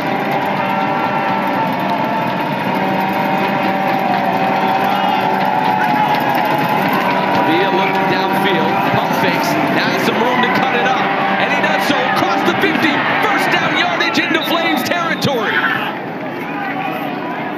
Pavia does it again, and now we get a timeout from New Mexico State. Timeout, New Mexico State. Their first of the half. 30-second timeout. I'll tell you what, man, he is not just thick and shifty. He's fast. Yes, he's got it all, man. 16-yard run. He's run for 82 yards here in the first half. I mean, he's a load to bring down for one. 6 foot, 200 pounds. 200 pounds of twisted steel, and I won't say the rest. Oh, man. I mean, this kid can flat out play. I mean, going back last week, we watched that game against Mizzou, and you say, well, it's an SEC defense, but you saw glimpses of this. You thought, how will that play itself out against a Liberty defense here today? Boy, Pavia has been even better than I think we expected. We expected him to be good. So now in Liberty territory, 50 seconds remaining. Couple of timeouts still remain for the Aggies. At that bottom of the screen right here, you got press man coverage. You can see him take a shot. He was looking there. Yeah, loads up, fires far sides, has a man, it's caught! Touchdown, New Mexico State! Pavia to Cordell David, and it is all Aggies. He had either shot right there. He could have taken the shot to the boundary side, but he made the decision to go up top. I think Liberty rolled the safety over to the boundary side, so he came off of that, took the shot up top, and delivered right to the outside shoulder. Perfect throw, great catch, touchdown, and just like all the momentum headed into the Aggies' favor. Unbelievable throw, and it could not, this last drive, have worked out any better for New Mexico State. They convert on a big third down. Pavia does it with his legs, and then an absolute dive to Cordell David to cap off this 6-play, 76-yard drive. They do it all in 1 minute and 2 seconds. The only knock you could say is they left 43 ticks up there for Liberty. And it was almost, you almost got that vibe of Jerry Kill saying, hey, you want to use your timeouts? Right. You want to use your timeouts then, because you felt as if they might be content going in to the half at 21-7. But once Coach Freeze started using his timeouts, they said, okay, we're going to go into attack mode. This first half has been completely dominated. You look at the stats. New Mexico State, 286 total yards to Liberty's $127. New Mexico State has possessed the football for over 20 minutes to Liberty's just over 9. It has been all Aggies, and Hugh Freeze, if this is the farewell, I hope he's got one more good speech coming up in that locker room for the Flames, because they need to find something here in the second half.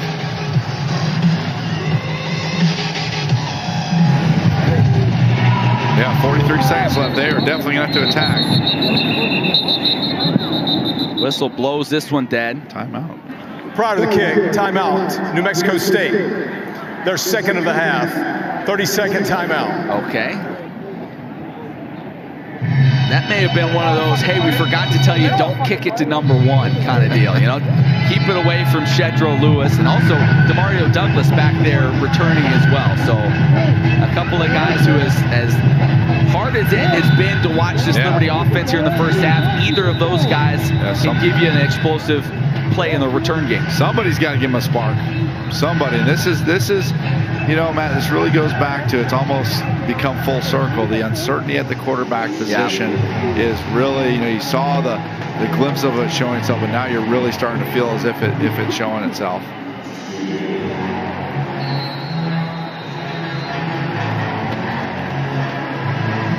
Yeah, it looked like New Mexico State was going to try to do a little pooch kick right there before they called the timeout. May have changed their mind, trying to kick this one in the end zone. Whoever chip it, pops up, taking it to the 30-yard line, taking a knee there. So the Flames will take over. 41 seconds left, ball plus 31. Still a timeout in your pocket. Yep. Quarterback? I mean, at this point, flip a coin, right? I mean, who knows? JB. And it's our first look. I'll tell you what, though, if there's a guy that can give him a spark, Jonathan Bennett is the guy that will give that spark. Great leader, played well against BYU, played well against Arkansas, brought both those wins. He's the guy that can definitely give him a spark. Led the Flames to those 2 huge victories. Rolling near side, throws, completes to Caleb Sneed. So they get about 6 yards on first down. And Jonathan Bennett, over 1,400 yards passing this season, 12 touchdowns. If you say there has been a guy who has performed better than the others this year, it has been Bennett. The wide receiver screen to Mario Douglas with some room to run. Cuts it up, taken down just shy of the 50-yard line. So a little juice coming from this Liberty offense now as they're nearing midfield. Yeah, take a look right here. Just get the ball in their hands. Great blocks on the outside to be able to create a scene for Demario Douglas and be able to get upfield and pick up a nice gain. Clock starts after the first down. Pressure comes. Bennett going to step up. He's going to run it. Picks up another Liberty first down as he's at the 42-yard line. Yeah, you're going to probably want to clock it right here if you're not going to use your timeout. Now it looks like they're going to run a play. Clock is running. Demario Douglas late getting back. He was downfield, and now it appears Liberty will use its timeout. New Mexico State called that one. Wow. New Mexico State, their third and final to have. Douglas, and that's the hard part, right? When you have a receiver so far downfield trying to get back. Douglas was late getting back. And yeah, for some reason, New Mexico State in some ways, and they actually put 3 seconds back on the clock now. So 16 seconds left here in the half as the Aggies use a timeout. Flames still have one in their pocket.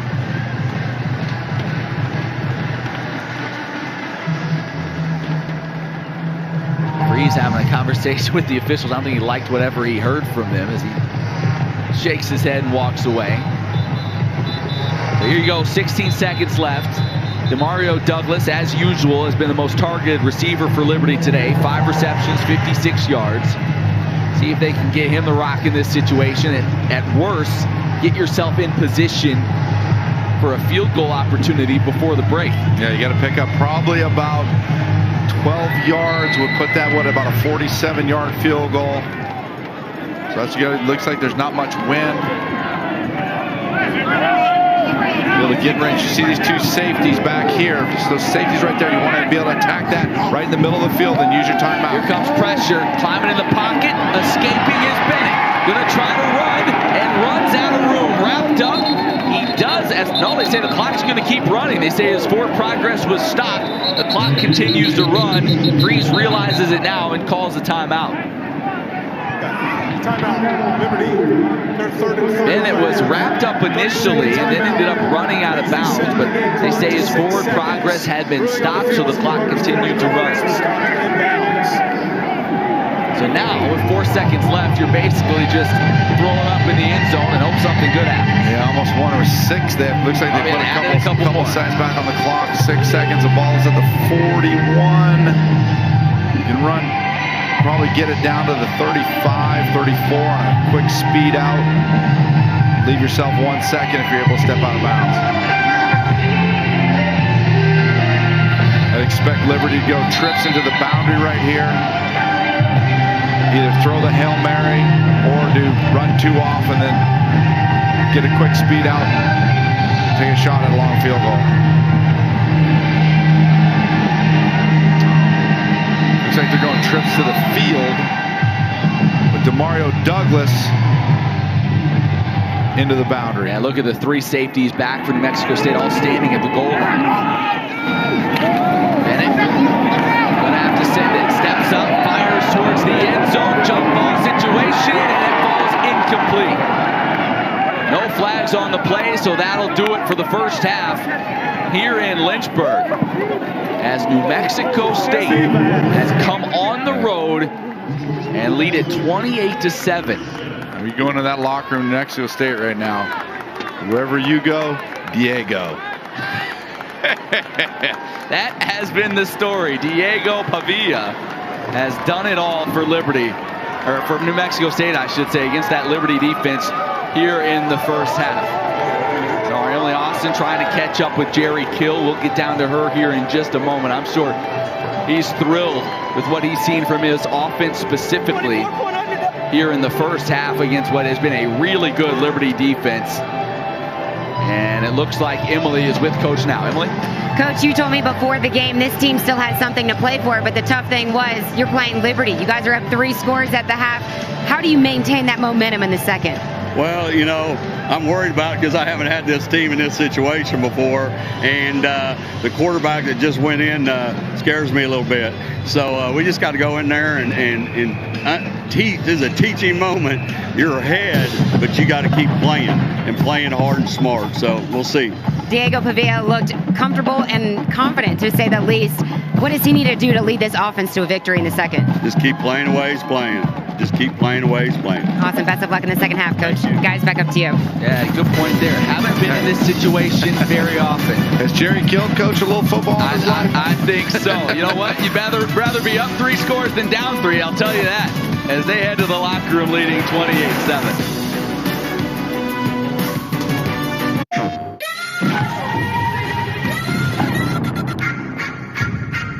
You know I'm a beast. This one man changed the game of basketball. Welcome to the feast, my team on the leash. This is the city. Everybody eat. Hey, you know I'm a beast. Can I run up the score? Run up the board.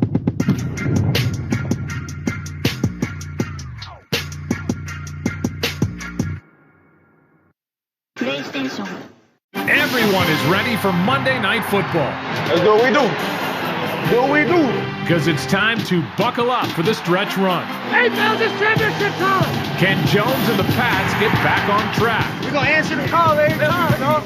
Or will Murray and the Cards swoop in with a win? We'll show them, man. We'll show them, man. The Patriots take on the Cardinals.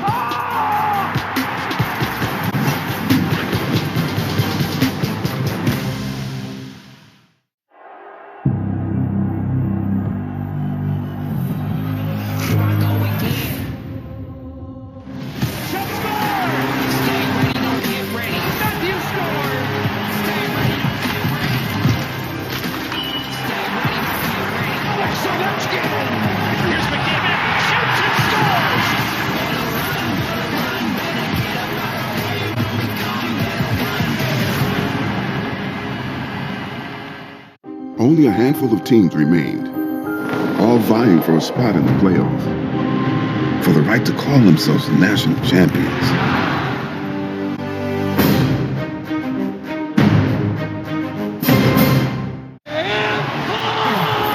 Jan Verhoeven, he can shut your lights off. Argument on Goliath is coming. Look at this boy, they had to remind myself that I got what it takes. It's been a long journey, you see the blood and the sweat dripping on my face.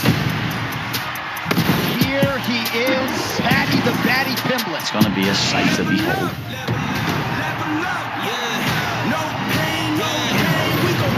I cannot wait. I'm light as a feather, yeah, baby, I float. It's hard to look at my resume and not find a reason to toast. I'm counting my blessings, we ain't stressing, just look at this glow. It's Saturday primetime, Celtics Warriors on ABC.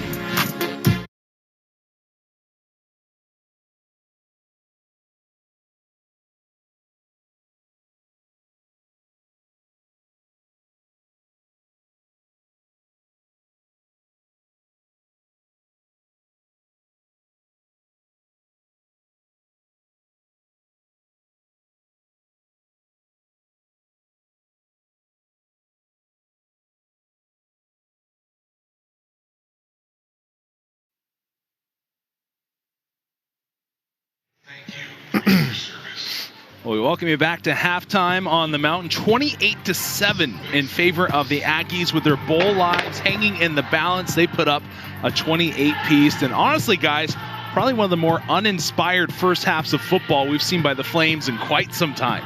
Yeah, I mean, it makes you wonder, how did this team go 8-3 so far this season with the way that they're playing right now? It is very uninspired football. They can't move the ball on offense. The defense looks like we haven't seen that defense all year long. I mean, the defense has led this team, and to see them give up 28 points and a half is just uncharacteristic. Yeah, I think a lot of times during the season, distractions come up at inopportune times, and I think this is maybe just an example of, you've had some distractions over the course of a week or two, and it's manifesting itself on the field today. Yeah, it sure is. All right, let's take a look here at the highlights. Right off the bat, it was the Aggies, and, Matt Warner put it well. Dominant first half of football by this group from New Mexico State. Yeah, and they're just going to get done on all fronts. I mean, they're able to run the ball. They're able to extend plays with the quarterback. And then when Liberty's eyes are in the wrong spot, they hit them over the top. And then also, you see here an inopportune moment, Liberty misses the chance to put some points on the board. The old doink off the upright there. And, I mean, this is an offense that put up almost 300 yards on Liberty's defense, which has been stout all year long. One of a very few bright spots for Liberty is that TJ Green massive run there. Liberty just hasn't committed to, one, a quarterback, but two, the run game. We've seen three quarterbacks already for Liberty today. Who knows? Maybe Freeze is going to decide to go with a fourth at some point. But, this New Mexico State offense is just kind of clicking on all cylinders. They're running the ball well. They're passing the ball well. And things are just bouncing their way. Yeah, and then, we saw there an interception. Another thing that's plagued the Flames the last few weeks is turnovers. And we saw a few turnovers there in the first half as well, giving New Mexico State prime field position to take it in for a score.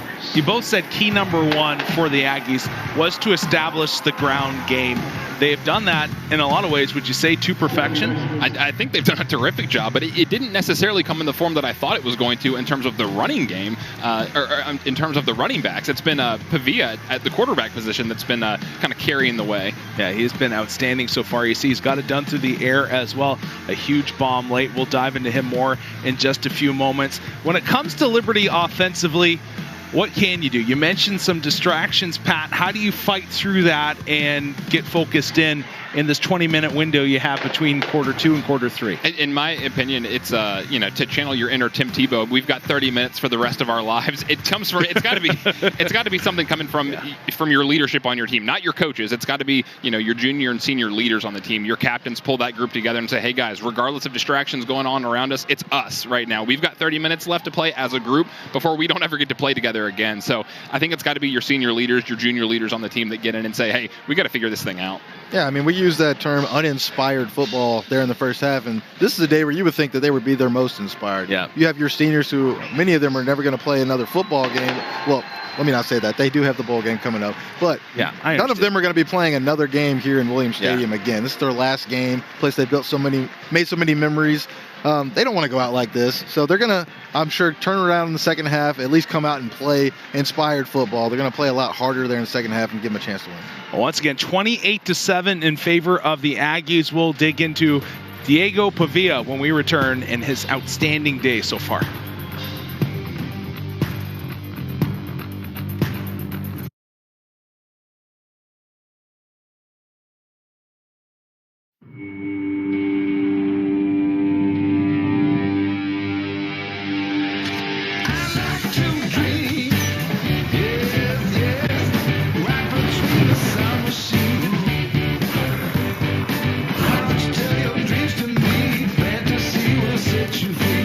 Close your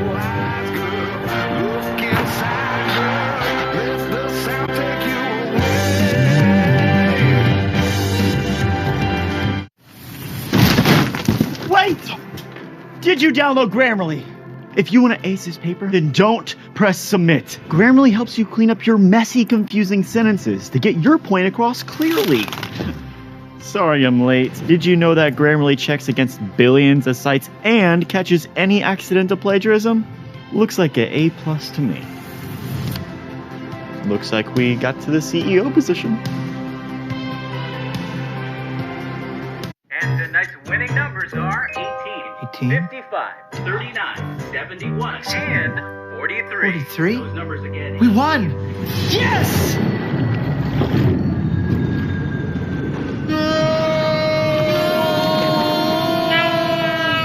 Quick, the quicker picker-upper. Bounty picks up messes quicker, and each sheet is 2 times more absorbent, so you can use less. I'll hold on to that. Bounty, the quicker picker-upper.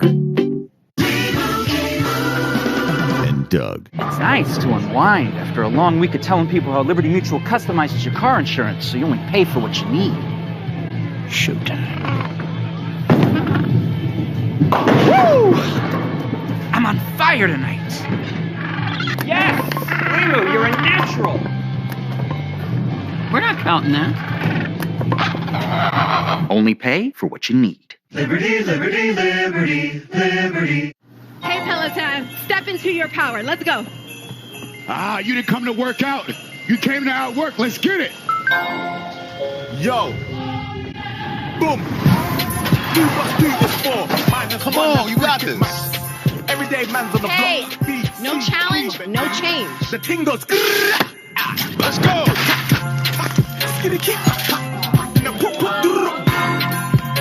Get up to $600 off Peloton packages. Terms apply. It's Saturday primetime, Celtics Warriors on ABC.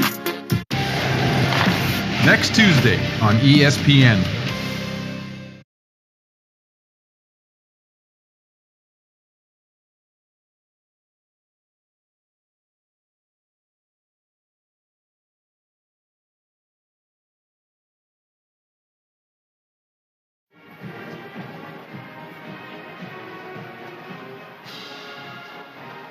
Welcome back to halftime coverage. The Flames trailing by 21. It has been a career day for Diego Pavia. He has been nonstop in this one.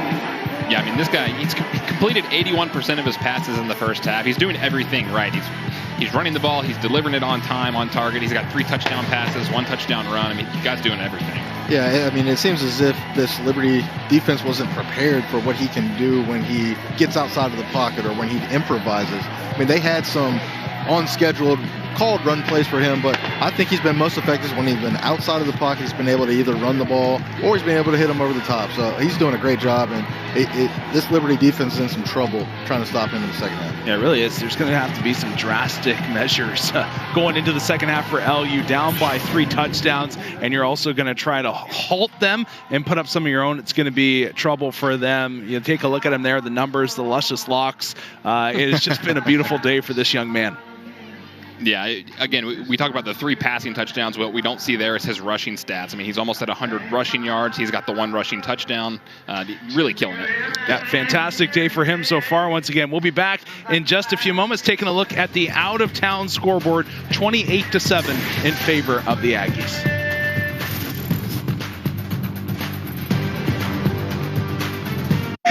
Every year we put out NBA 2K ratings for players. This year, we're trying something different. I did good, right? I can't hoop with this. It's not a deal breaker or nothing. What are these? What do you mean? I said the pennies. The sneakers. Yes. Yes, please. Way to keep your rating up, Ronnie.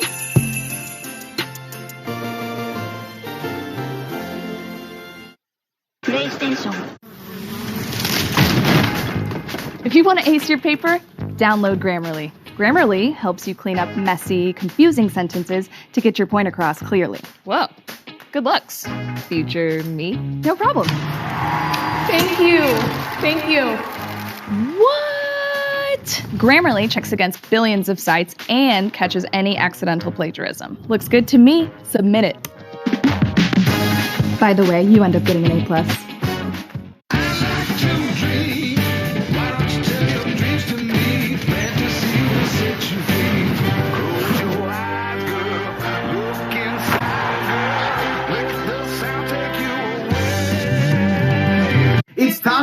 the Taco Bell Live My Student section. Choose the winning section and you get a free Taco Bell Crunchy Taco. Download the app, sign up for Taco Bell Rewards, and vote now. Let's go! What did you expect? Did you think you could relax? Saved by Shesterkin. Or had you convinced yourself some records were forever? Well, let's get going! That you'd seen everything there was to see? Or have you realized you can't look away and you don't know the future and that the game has never been better? That is hockey. Everyone is ready for Monday Night Football. Let's do what we do. Do what we do. Because it's time to buckle up for the stretch run. Hey, Bills, it's championship time! Can Jones and the Pats get back on track? We're going to answer the call every time, dog. Or will Murray and the Cards swoop in with a win? We'll show them, man. We'll show them, man. The Patriots take on the Cardinals.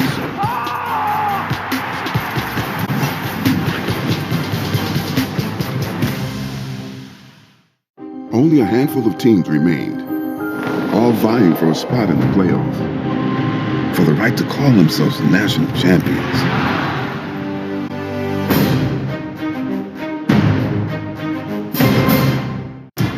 I'm light as a feather, yeah, baby, I float. It's hard to look at my resume and not find a reason to toast. I'm counting my blessings, we ain't stressing, just look at this glow. It's Saturday primetime, Celtics Warriors on ABC.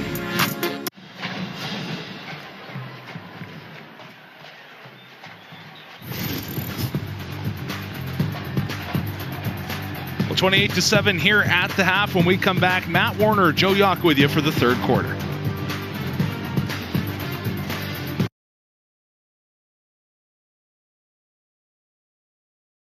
It's time to vote for the Taco Bell Live My Student section. Choose the winning section and you get a free Taco Bell Crunchy Taco. Download the app, sign up for Taco Bell Rewards, and vote now. Let's go!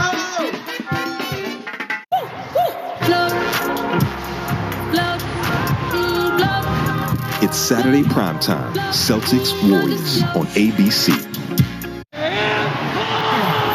Jan Verhoeven, he can shut your lights off. Argument on the wire this cup. Woke up this morning, had to remind myself that I got what it takes. It's been a long journey, you see the blood and the sweat dripping on my face. Here he is, Patty the Batty Pimblett. It's going to be a sight to behold.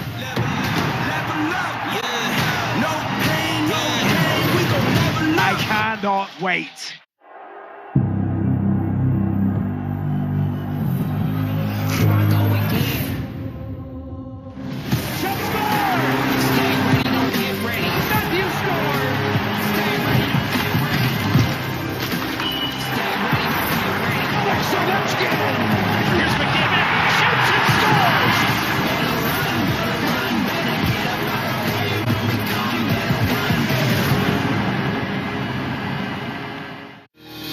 Jimmy, my man up there, we are not going to stop chasing the dream of raising dollars in your dream.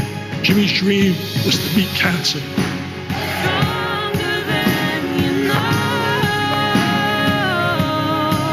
You look up not giving up in the dictionary, a picture of my wife will be there. You're one of the strong ones, okay? Just remember that.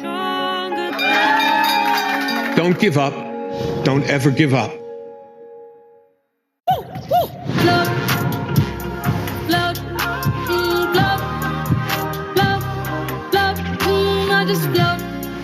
I'm light as a feather, yeah, baby, I float.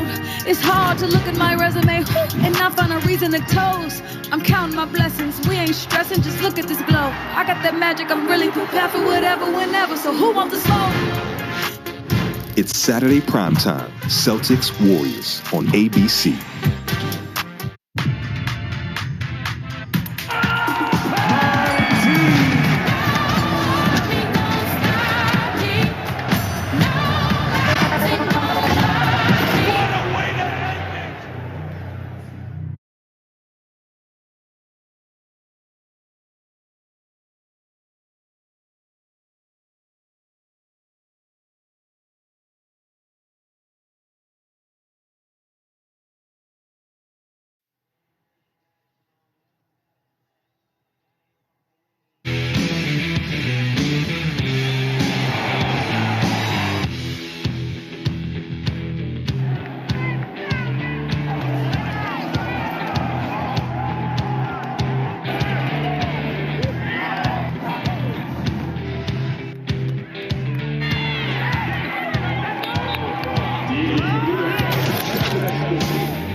28-7, New Mexico State on top of Liberty. Joe, as we head to the second half, some adjustments you want to see here. Yeah, I don't know if the first one's really an adjustment. It's more of a playmaking. I think if New Mexico State can create 2 more turnovers, that's going to limit the possessions that Liberty's going to have.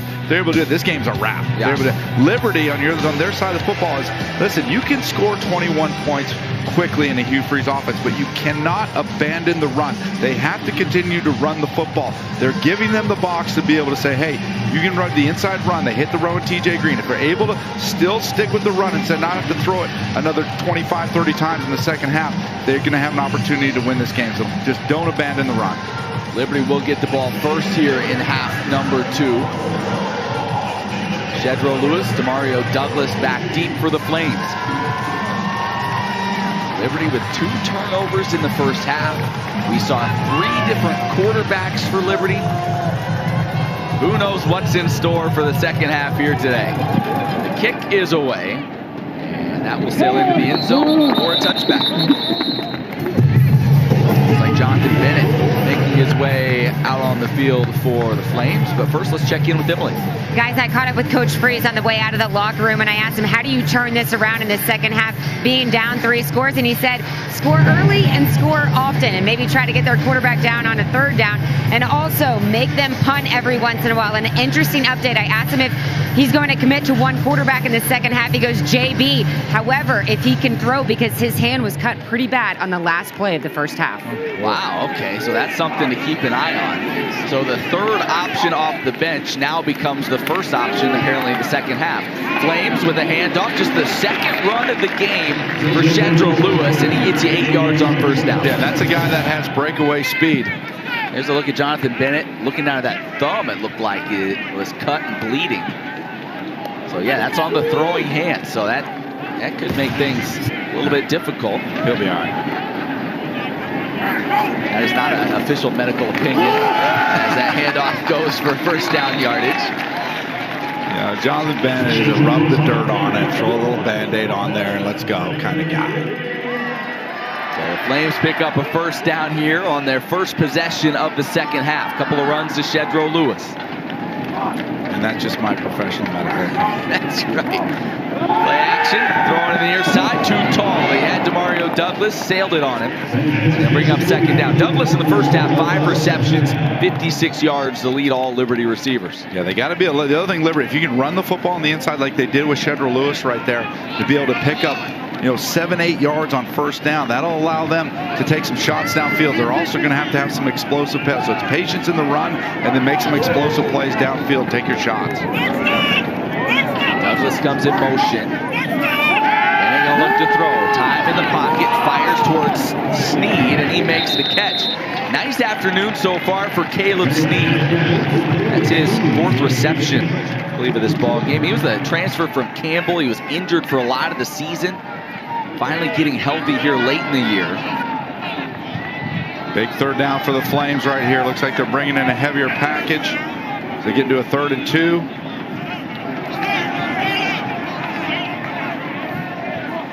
Michael Bollinger checks in. They'll bring Bollinger right here. He gives a little cross block motion. You'll see him come across on a cross block if they can use that in the run game, or they can sneak him out into the backfield. Confusion as Liberty looking to the sideline, now trying to put Sibley in motion. 1 on the play clock. They just get the play off. Then it rolls out looking for Bollinger. In trouble, dropped. Confusion that entire time in the lead up to the play. They finally just do snap it, and then you take a huge loss. Lazarus Williams, the guy Hugh Freeze said might be one of the better defensive players they faced this year. He got to him. Yeah, they were trying to get Bollinger across the formation to get into the flat. And Jonathan Bennett probably could have tried to drop it over his head, but wasn't able. But once again, New Mexico State's defense is just getting after it. After what looked to be a promising drive, the Flames are forced to punt it away. Now this high spiraling kick, taking back inside the 20. Missed tackle. Good yardage across the 35. Ball pops free. Ball's loose on the deck. Who falls on it? Boy, Liberty could use this one, and they can't come away with it. That ball just popped out of the hands of Lawrence Dixon, and the Aggies are fortunate to fall on it. face mask, number 29. A face mask as well going against the Aggies. Nope, just kidding. Official faked us out. We'll go against Liberty. So now the Aggies going to end up with the football across midfield. That was Scruggs, but a great hit on a bill. Pump that ball out, just weren't able to recover it. That's kind of the break the Flames really could have used in this situation. They're not going to get it. So New Mexico State will start with the football. Yeah, Scruggs is shook up. As Scruggs going to be intended to making his way towards that defensive huddle. And New Mexico State's going to start on the Liberty 44. So you're up 3 touchdowns. You get a stop here to begin the second half, and now you have a chance to really put the hammer down on this Liberty team if you're able to score here. Yeah, you heard Jerry Kill talk about in his interview with Emily that, hey, how will this team handle success when they're up this big? Handoff. Thomas goes into a pile, ends up moving it about 3 yards.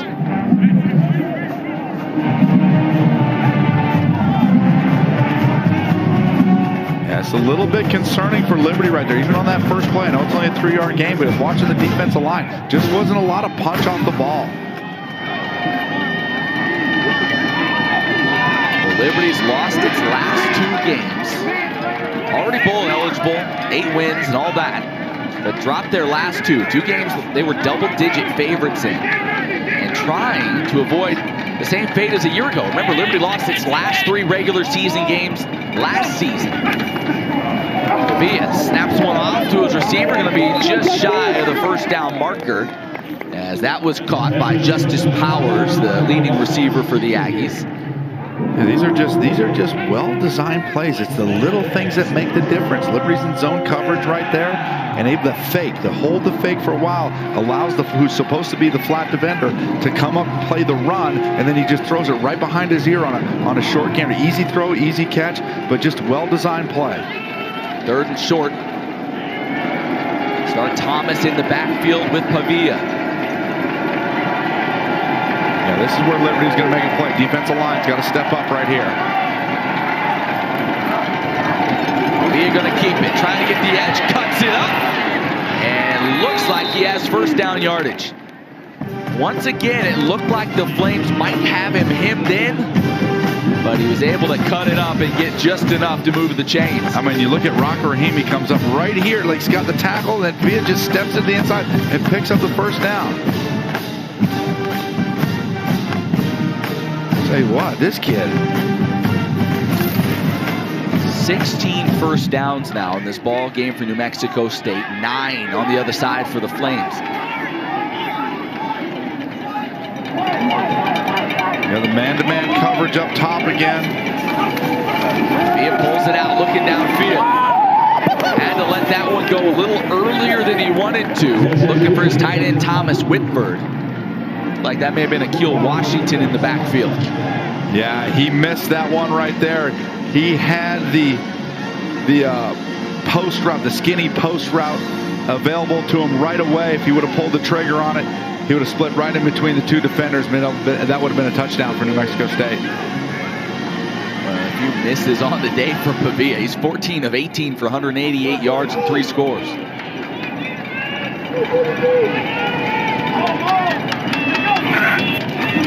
Takes the handoff, looking to roll out. Delivers it, caught, not much there. Good coverage, Treadwell there, able to get Jonathan Brady down for a pickup of just 1. Yeah, good job by Treadwell. He had to get through some traffic, get over the top, be able to cover the flat, knew his read right away, able to hop on and get him on the ground quickly. Good job by Treadwell. 3rd and 9. Now this could be 4-down territory. If you get part of it here, you're kind of in that in-between area. Yeah. But even if New Mexico State was to walk out of this with a field goal on this drive, that would be a big win for them.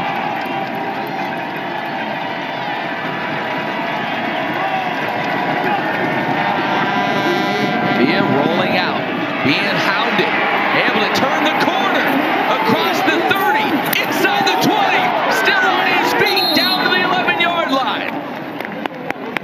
Boy, right. It feels like there's one dude playing with passion today. One dude who's laying it all on the line. I mean, it's number 10. He's dead to the rights right here. And look, it's the ball fake, right?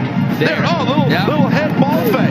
And then just poor tackling here at the end as well. This little arm tackle that he broke and able to pick up a few more yards. I mean, he is doing things to this Liberty defense we haven't seen anyone do this season. That was the jab step right there. Looked like when you and I play one-on-one basketball, Matt Warren. I throw that jab step on you. Yeah, gets me every time. So first down now in the red zone. Handoff. Thomas hit and dropped. Tackle made. I think that was a Corey Jones that came up and made the hit. You can say what you want about Liberty's defense, but the bottom line is Pavia is just playing, like you said, he's just playing better than everybody else. He's just playing with more enthusiasm, more passion, more savvy, all the things that you look for in a quarterback, and he's just hard to stop. 2nd and 12. You get that offset fullback. A lot of times you should see a cross block here. Run inside, cross block. Pavia pulls it out, throws towards the end zone, jump ball, broken up, and a flag flies. Broken up, they are going to get the Flames for pass interference. That's Amarian Williams in coverage. Pass interference, number 26, defense. By rule, the ball be placed at the 2-yard line. And that is the 7th penalty on Liberty here today. Take a look. He was throwing for Justice Powers. That's a tough call. That's a little hand battling, came around. So that'll put the football on the 2-yard line. And I think you're probably going to see what you saw earlier. Offset and then just that power run in between the tackles. Pavia keeps it. Start Thomas leads the way, and Pavia walks in for the score. His 2nd rushing touchdown of the day, 5th total TD, and the boos are starting to rain down here a bit at Williams Stadium. Just another well-designed play, and keep the ball in your hands, your playmaker the whole game, and you can just see Liberty just doesn't have any punch. There's no punch on the defensive line. There's no punch on the linebackers. They're just making it, New Mexico State, Pavia's just making it look too easy. It has been for this Aggie offense. It has been today, 35-7. With 8 minutes to go in the 3rd. This has been a beatdown today, and Pavia doing all the damage.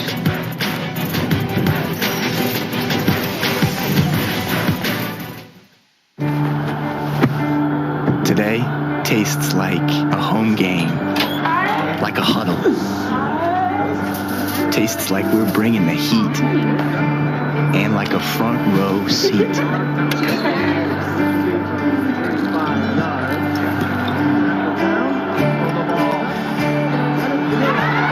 Today tastes like we're a team, and it never tasted this good.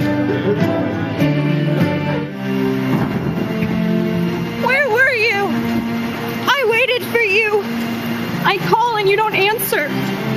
How can I count on you when you say you'll be here and you're not? I just can't keep doing this anymore. Well, sorry, ma'am. Oh, that's okay. I found someone new.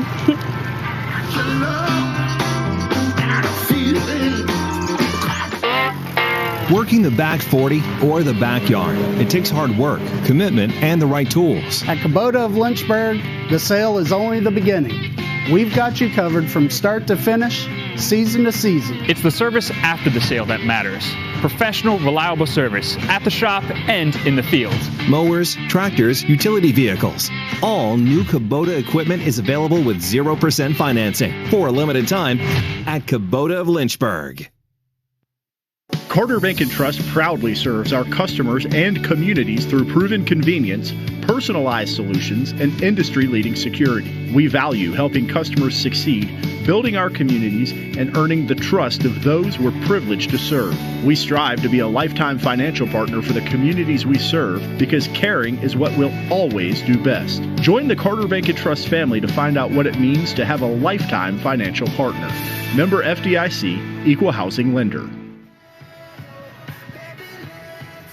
Yeah, you're seeing that right. 35-7, New Mexico State leading Liberty here today. Now, listen, we've referenced it a couple of times during this broadcast, but this was the report this morning from ESPN's Pete Thamel saying Auburn has been in discussion with Hugh Freeze for weeks about becoming Auburn's next head coach. They will not make an offer until after this afternoon's Iron Bowl, but they've been talking numbers with him for more than a week. That was also followed up by later today reports now saying Lane Kiffin, who was believed to be Auburn's primary target, has agreed to a contract extension at Ole Miss. So it sounds like he's not going anywhere. Obviously, a lot of rumors swirling. But, Joe, this came out early enough in the day. You know, all these Liberty players, all these coaches, they were all well aware of what was swirling around Hugh Freeze before this kick even happened here today. And you never make excuses as that kick goes out of bounds. But, man, you wonder how much of a toll that can take on a team as they take the field here today, not knowing who's going to be their head coach. The ball be placed to the 35-yard line. First down. You know, at the same time, don't get me wrong, that's completely understandable. But at the same time, the one thing that Liberty has bragged upon, especially with a great senior class, is them being a player-led team. Yeah. And they got a football game that they've got to play with 8 minutes to go in the third quarter. As players leading the team, you have to gather those seniors together, get your offense and defense together, and somebody start making plays for Liberty and show a sense of pride and get themselves back in this game. Because right now they're getting their tail handed to them. Jonathan Bennett in there at quarterback. TJ Green takes the handoff, cuts it up across the 40. So a nice pickup on first down. Remember, this is a Liberty team. They have not been in a game like this. The 3 losses they have this season are by a total of 5 points. They have been in every game this year up until this point. Green again on the carry for first down yardage. See, and I like that. You pick up 7-8 yards on first down, run the football. You get a first down. So you're only going to have a few possessions left in this game, so you got to make all of them count, but don't abandon the run just yet. Give it to Green again, lowers the shoulder, pushes forward for a couple. The more you run the football, the more it's going to bring the defenders back inside the box to be able to open some things up where you can hit some explosive plays downfield. Flames playing with tempo. Jonathan Bennett looking far side, complete to Sneed. Won't be enough for first down yardage. We'll set up 3rd and 4 or 5. Yeah, it's to the point now, if you get any type of 4th and short, 3 or less, you got to go. Really can't afford to have any empty possessions from this point on. So 3rd and 4. Bennett hands it off. TJ Green's going to lose yardage. He loses 1 on the run. Yeah, 100% go for it right here. Got to look for your playmaker, Demario Douglas. Jethro Lewis comes into the game now as well for Liberty. 4th and a long 4. You got Demario Douglas in a stack formation. New Mexico State's playing a 2-deep zone. You should be able to find a soft spot in the zone. Bennett fires, and it's nearly intercepted. Almost picked. That was Mekhi Miller, who got his hands on it, couldn't reel it in. Yeah, I mean, that's a perfect example right there. It's like Jonathan Bennett had Demario Douglas right away. You got to let go of the ball. You got to throw it. He's holding it too long. He had him in the soft spot in the zone. He allowed the linebacker to expand out and be able to make the play underneath. You got to let go of the football. See it, make your read, throw it. And so what has been a nightmarish day continues for Liberty. They turn the ball over. New Mexico State will have it at their own 47. Handoff. Across the 50. Nice pickup on first down. That was Jamani Jones, a transfer from Northeast Oklahoma A&M. Well, you want to talk about an absolute absolute show today. Diego Pavia. I see it now, Matt. Through the air, on the ground. The kid has done it all. You see it? You see it? What do I? Tell me what I see. That little piece of hair hanging down. Yeah, he's got that swag. Yeah, he's got it. Yeah, he knows exactly what he's doing. Johnny Manziel, love it. He is just one of those kids, and listen, I'm sure. In fact, I watched an interview with him before the season, and in a 5-minute interview, I think he mentioned 4 or 5 times that he's considered undersized. He plays with a chip, and this entire New Mexico State team is playing with a chip on his shoulder today. Jamani Jones, 49 yards to the house. Listen, this one is done. The Aggies have come in and just dominated this game in all facets. Yeah, take a look right here. They run it. They try to run Darrell Johnson down the line. Linebacker, I think that's Dupree, gets caught up in the wash, and then he's just off to the races. There's absolutely the strength of Liberty's defense has been their defensive line and their linebackers and their ability to get in the backfield for tackle for losses, and they just have no punch left at all. 42-7. New Mexico State coming on the road and picking up what will be the most impressive win of its season.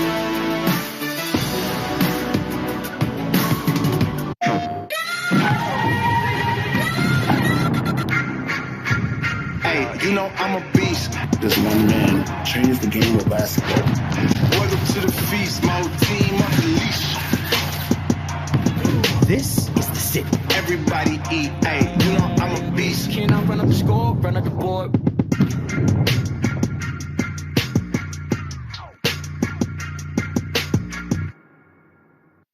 PlayStation. With Metro. Imagine even more savings involved video calling, more sharing every memory, so happy together. Get a free 5G tablet only at Metro.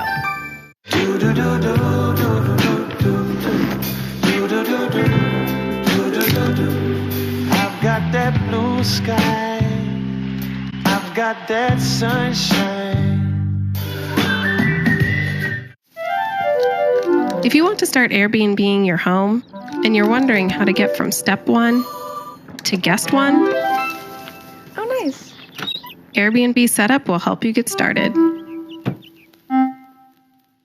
Only a handful of teams remained, all vying for a spot in the playoff, for the right to call themselves national champions.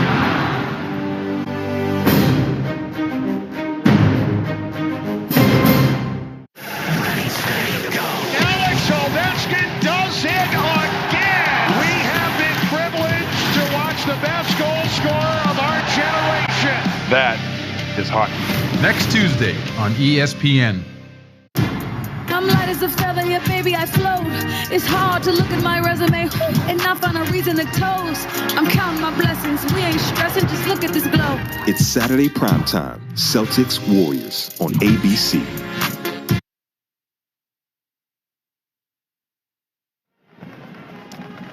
Well, some folks are heading for the exits here in Lynchburg. 42-7 ball game midway through the third. Tough to blame them. Yeah, not very many happy folks in this current situation. It's just a shame for Liberty to, have the tough loss at UConn, 1-point loss at Virginia Tech, and then in their last home game on Senior Day, for get credit to New Mexico State to come in here on the road and just completely dominate the football game. We got those 2 turnovers in the first half. Liberty giving the ball away. Certainly played a role. You also kind of wonder, Charlie Brewery threw the interception as Shedro Lewis going to bring this one out. And he is dropped shy of the 20. Threw the interception. He got the start today. Led Liberty to a touchdown. Got pulled right after the interception. We haven't seen him since. And kind of wish, if you're Liberty, you're looking back on it, and obviously that's just been one of the things that hasn't gone their way today. You kind of wonder, man, maybe they should have rode it out with him a little bit longer. Because he did look good. He did. I mean, he did look good. He was getting rid of the ball and he looked smooth, had a couple nice runs. But, I mean, that's what it's been all year. musical quarterbacks, but obviously a lot of that had to do with injuries. Right. Jonathan Bennett still in there. And Freeze telling Emily he's going to let him go the rest of the second half, he thinks. That completion to Jerome Jackson. And Flames playing some tempo. They have to now.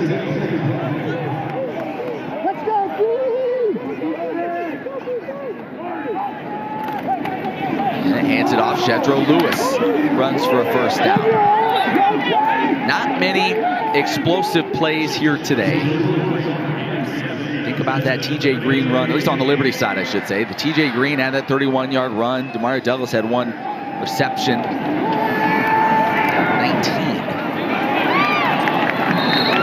Just have not been many opportunities where the Flames have cashed in down the field. And you like to see him take some shots. You a guy like Noah Frith who just caught the ball right there, and Caleb Sneal. These are big, tall receivers that throw it up to him, let him go try on a 50-50 ball, back shoulder fade. Goes far sideline, coming back to make that catch. Right around the first down markers, Caleb Sneed, and they will give him enough for the first down.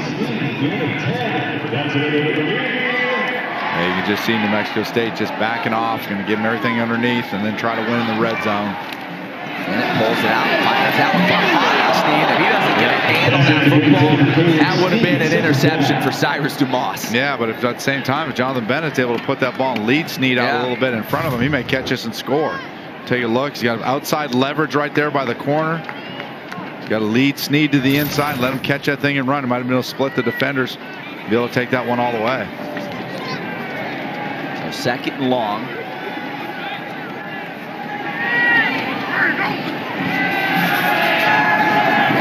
running out of time, climbs in the pocket, makes a man miss, ran into his own offensive lineman and ends up being wrapped up and dropped by Chris Ojo right around the line of scrimmage. As we have an injured Aggie on the field. Media timeout. So we'll take a timeout as they tend to Sterling Webb. Liberty driving when we return. Every year we put out NBA 2K ratings for players. This year, we're trying something different. I did good, right? I can't hoop with this. It's not a deal breaker or nothing. What are these? What do you mean? I said the pennies. The sneakers. Yes. Yes, please. Way to keep your rating up, Ronnie.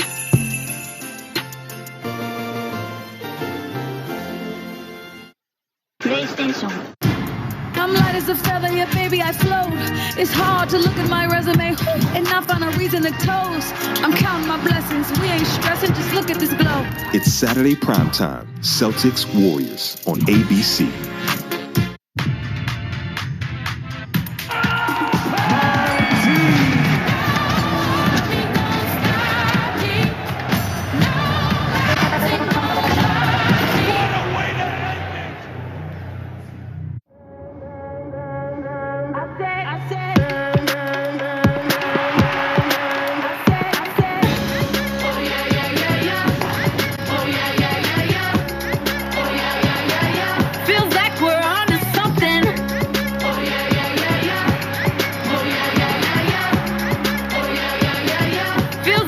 Change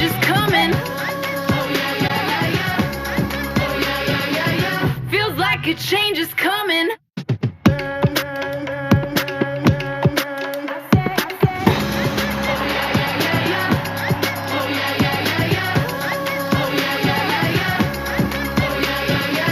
Feels like a change is coming. Jimmy's dream was to beat cancer. We are not going to stop chasing the dream. You're stronger than you know. Don't give up. Don't ever give up. Perfect. 4:06 to go here in the third quarter. Final regular season game of the year for Liberty. They trail 42-7. New Mexico State still hoping to get an opponent for next week. If they do so, they'll have a chance to get to 6 wins, and then maybe you end up go bowling. Who knows? Right. After this game, they're going to be scratching and clawing to pick up that extra game as well as they're playing. Third down here for Liberty, 3rd and 10. Flames trying to find something positive offensively. Mexico State on a 35-0 run.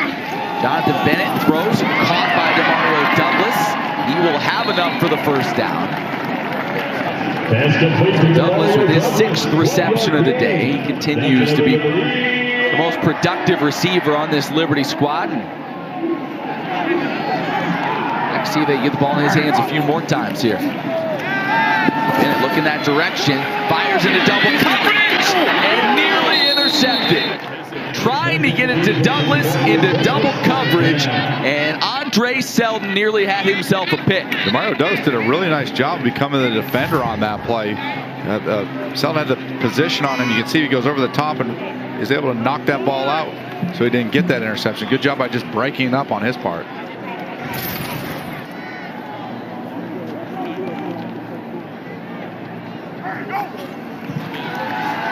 Bennett, he'll look to run. Doesn't get far, knocked down, picks up a couple. Bring up 3rd and long. Chris Ojo, he's been all over the field, the leading tackler on this team.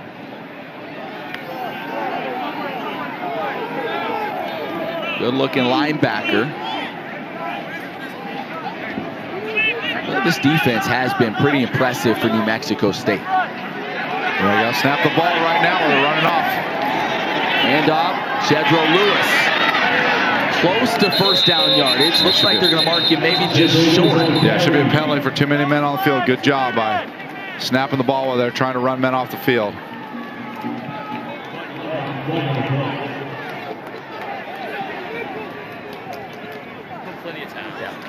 Illegal substitution. More than 11 players on defense. 5-yard penalty from the previous spot. 3rd down. Yeah, caught him run off the field and able to snap the ball quickly. And 12 men on the field, and they'll save it down here, so put him in a short 3rd and 2. Yeah, Tyrese Thomas trying to hustle his way off. Couldn't quite get there. So 3rd and 2 now. Those sprints take a lot out of a big man. You know. Correction, the line of the game was made. And now, decline. First down. You might have been able to hear the officials on our field mic there. It came to Coach Freeze and said the run was good enough for a first down. So he said, well, then forget the penalty. We'll take the run. It looked like they had marked him short initially. I mean, you take a look right here. Noah Frith at the top of the screen, one-on-one. He is all by himself, waving at Bennett. JB doesn't see him, now tries to flip it to him. What will that be ruled? A pass or a fumble? The officials get together to talk about it. Frith was all by himself. Bennett never saw him until he was in scramble mode and then tried to shovel it to him. And he's begging the officials right now, saying that was a forward pass. Frith was wide open. Yeah, I think it was a forward pass. Running on the field is a fumble. Recovered by the defense. A fumble. First down. And a recovery from New Mexico State. And of course, they will take a look at this one. And we will as well. We've seen JB a few times this season how to just shovel it out when he's been in trouble. Oh, you know what? That's a fumble. That got knocked out before he ever had the chance to. Cyrus Dumas falls on it, and here's Frith. He's standing there waving at him, saying, give me the rock. Nobody near him. But Bennett never saw him, and then by the time he went to shovel it, I think that one's going to be a fumble, Joe. I think you're right. Well, the question is that they need to look at passes. Did the New Mexico State defender have possession of the ball before any part of his body touched out of bounds? It's going to be really close. It was Dumas right there along the far sideline falling on it. Here's a great look. Let's see, first off, right? Yeah, the ball comes out, and that was Chris Ojo that was able to get to him and hit the elbow. And now here's the second part of it you were talking about, Joe, is did Dumas, was he inbounds when he fell on it and got control of it? I think the fumble part of it is clear. Yeah. Let's see. We're just talking about Ojo and his ability to make plays here today. He's done that now. And now lost sight of Dumas there as he fell on it. Here we go. Let's see. Does he have it? He's got it right. If that's it right there. Oh, it's close, but I think they're going to give it to him. Yeah, I think this is going to end up standing. Yeah. Freeze trying to plead his case, saying that was a shovel pass. Yeah, clearly a fumble. And I think, like I said, I think he just had possession of it before his knee was out of bounds. After further review, ruling on the field stands. First down. So a bad day turns into a worse one for Liberty. And now all three quarterbacks have committed a turnover for the Flames.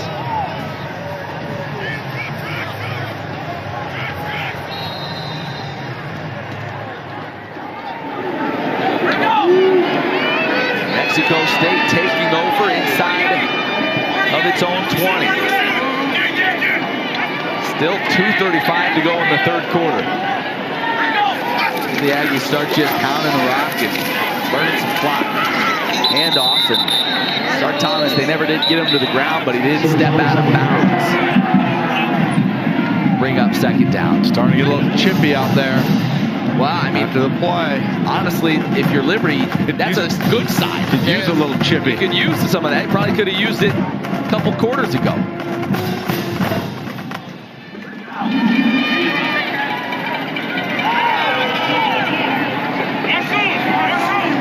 Mexico State taking a long time here, burning some clock, checking with the sideline.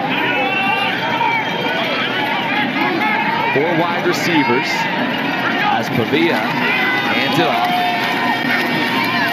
Shuffling his way through now.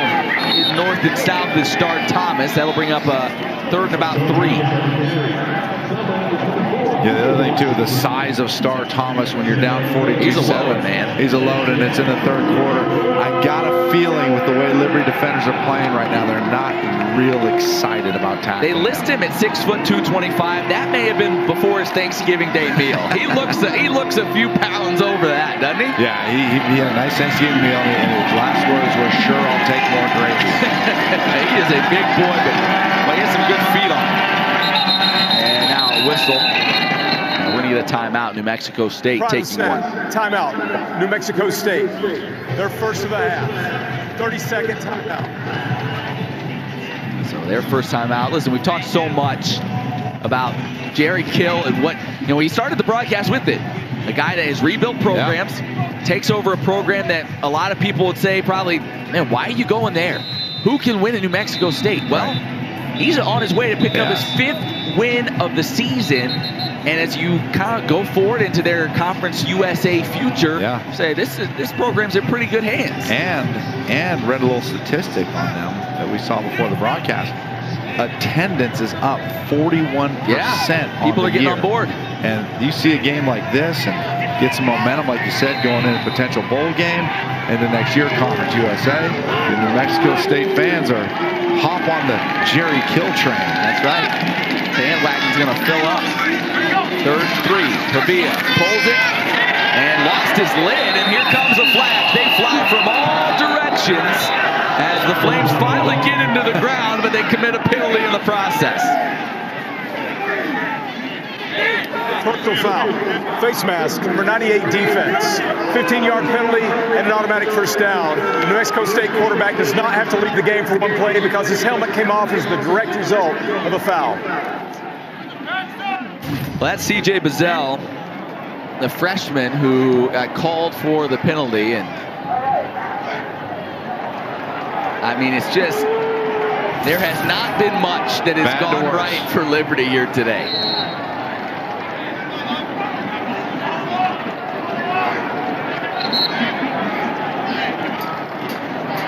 So another first down. Liberty on the day now. 8 penalties for 85 yards. And you think about a couple of those drives when this was still a ball game early on, where some Liberty penalties helped New Mexico State extend the drive. They were costly then, and keep adding to it now. Hand off the big fella. Star Thomas able to get a couple of yards. Let's check in once again with Emily Austin. Yeah, guys, you have to be so happy for Coach Kill and what he's accomplished here at New Mexico State. He's had such an interesting journey when his coaching career was interrupted with cancer and epilepsy, and he had to step away from the game. He views that journey, though, as a blessing because he was able to start 2 foundations out of it. It's raising awareness and funds for cancer and epilepsy research, and he's been able to help a lot of people from it because of the platform that he has. And like you guys said, this is one of the hardest jobs in the country, so people were raising question marks when he took it, but he said he just wants to be a part of this game. His perspective is football saved his life because it was able to get his mind off of those health issues. Pavia trying to turn the corner, can't do it, chopped down.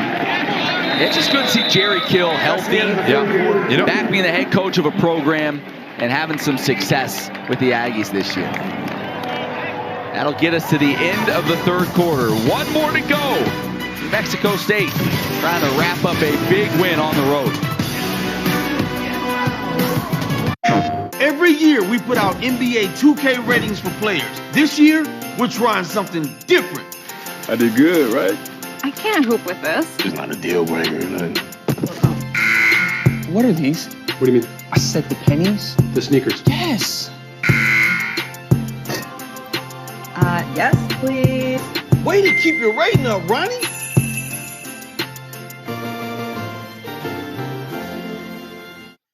PlayStation. Everyone is ready for Monday Night Football. Let's do what we do. Do what we do. Because it's time to buckle up for the stretch run. Hey, Bills, it's championship time. Can Jones and the Pats get back on track? We're going to answer the call every time, dog. Or will Murray and the Cards swoop in with a win? We'll show them, man. We'll show them, man. The Patriots take on the Cardinals.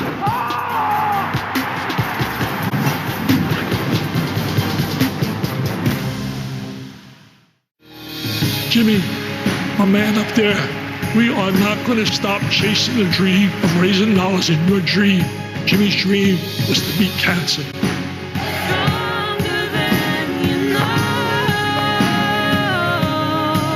You look up not giving up in the dictionary, a picture of my wife would be there. You're one of the strong ones, okay? Just remember that.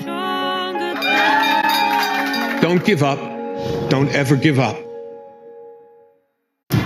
I'm light as a feather, yeah, baby, I float. It's hard to look at my resume and not find a reason to toast. I'm counting my blessings, we ain't stressing, just look at this glow. It's Saturday primetime, Celtics Warriors on ABC. Look, look, look, I just float. I'm light as a feather, yeah, baby, I float.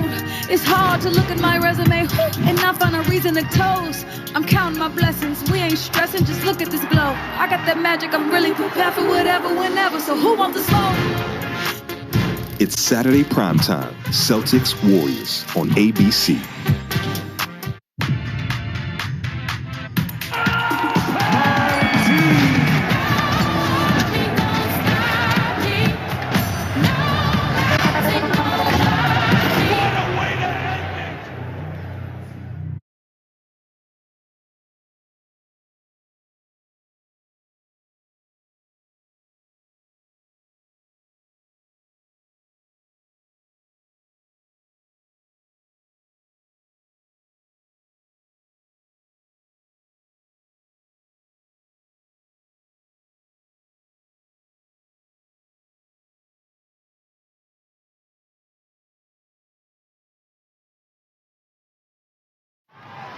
What is that guy?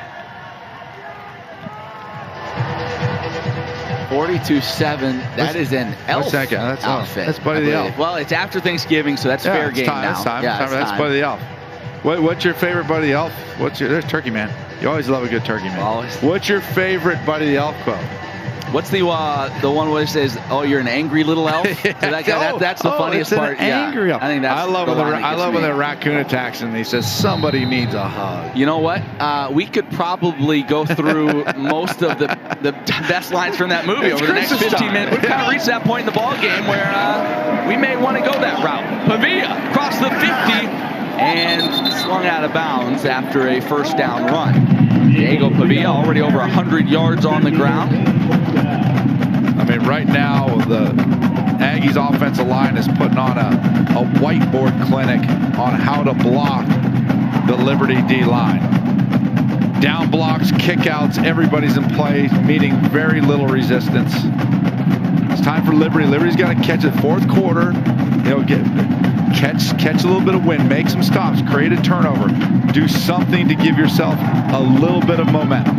Yeah, I mean, if you're this Liberty coaching staff right now, you're trying to find some type of spark. Just who's still bringing it? Diego Pavia is, as he lowers the shoulder and then backpedals his way for about 6 more yards. Now, this is one of those games you never want to find yourself in, but when you do, you kind of find out, all right, who has that internal, like, no quit in them? Who's going to continue fighting despite what the scoreboard says? And start blitzing. You know you're going to get a bunch of heavy runs. So this is when you really start working your run blitz package.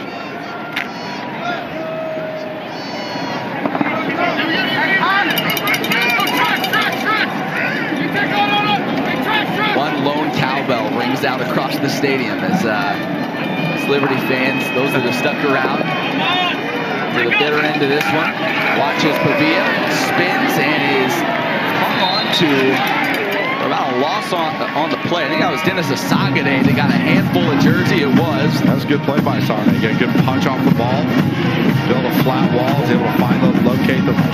Take a look right here. Gets a good punch off the ball, twists back around, locates the ball carrier, gets him to the ground quickly. Good job by him. Asagade, we're talking about with co-defensive coordinator Josh Aldridge this week. He said Dennis Asagade and Mike Smith Jr., a couple of JUCO pieces they added late in the process this past offseason. He said, where in the world would we be as a defense without those two guys? They have been huge for this Liberty D throughout the year. Should be an inside run to the left side. Pulls it, looking downfield, a little hesitation, and eventually pushed out of bounds. That was Kendi Charles nipping at his heels and eventually forcing him out. Yeah, probably should have went ahead and handed that one off. One of the few miscues on the day for this New Mexico State offense. I mean, what about Pavia? Comes into the game only completing 46% of his passes, and today he is at what? 79%. 79%. Yeah. He had 4 touchdown passes on the year. With 5 picks. He has 3 today. He had 2 rushing touchdowns on the year. 289 yards rushing on the year, and how many yards rushing does he have today? $122. Oh, $122. This is a day he will remember for the rest of his life. Clean game. Offense. 5-yard penalty. 4th down. Mexico State doesn't mind backing it up 5 yards. Matt, you know what I like about Jerry Kill? What's that? His hat that he's wearing. Yeah, okay. Well, that's not the direction I thought you were going to go there. I like his hat, so. Somebody in New Mexico State watching this right now, go ahead and send me a hat. Yeah, now Joe's just looking to get free swag. Merchandise. Yeah. Oh, nearly blocked. Should have been blocked. Low kick taken by Demario Douglas at his tail. Cuts it up. Across the 20. Ducks under a would-be tackle. Keeps his feet. And finally shut down across the 40. There's no quitting Demario Douglas, I'll tell you that much. He was surrounded by 3 Aggies when he caught that football, and he still ends up bringing it back more than 30 yards. Injury on the field, we'll step aside. 11:32 to go in the ball game.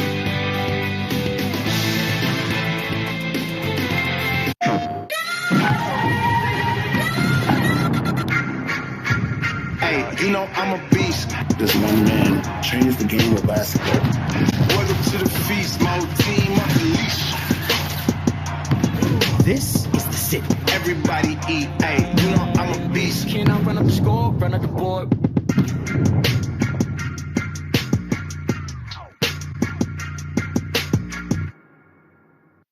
PlayStation. Jimmy, my man up there, we are not going to stop chasing the dream of raising dollars in your dream. Jimmy's dream was to beat cancer.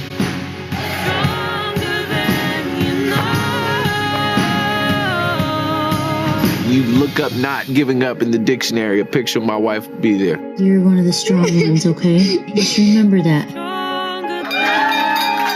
Don't give up. Don't ever give up. So where were we? The playoff. Only a handful of teams remained, hailing from kingdoms far and wide across the college football land, all vying for a spot in the playoff. Soon, they would take part in an epic playoff battle for the right to call themselves national champions. And then what happened? We'll find out soon.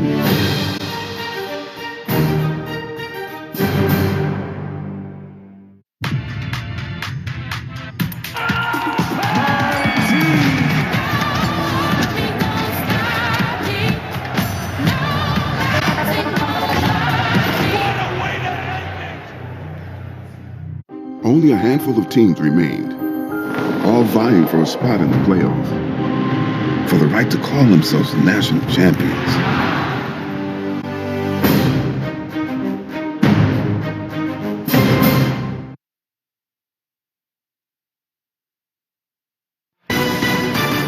This presentation of college football is brought to you by Foster Fuels, turn up the heat, and by Carter Bank and Trust, member FDIC. Little skate park action there, Oh, Joey. yeah. Huh? I heard you're quite a skate You probably park guy. spent a lot of your youth at the skate park, right? I mean, I bet you can, as fit as you are, I bet you can still skateboard. If you could only see me ollie, Joe. Oh, but change your life. Matty Hawk, they call That's him. right. Caden Salter back in at quarterback. He's trying to set up a screen, delivers it to Shedro Lewis, able to turn it upfield for a few yards. Kind of makes you wonder if Charlie Brewer, if it wasn't more of a health thing. You'd think we've seen Bennett anything. for a while, and then he got hurt, and then with the hand, and now you see Salter back in. You kind of wonder if Brewer's still not quite right. Who knows? Salter with time. Now it's running out. Now he's starting to scramble, and now he's dropped. That defense kept coming, and eventually Lazarus Williams was able to get him to the ground. And Salter was in the pocket. Caleb Snead was running a post route. If he throws it on time, they got a big pickup. You just feel as if they're just off and just not completely engaged right now.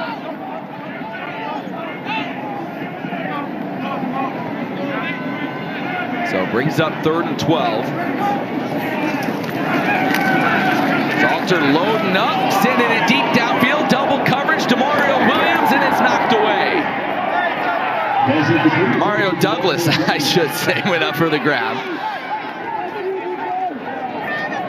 And broken up. Brings up 4th down.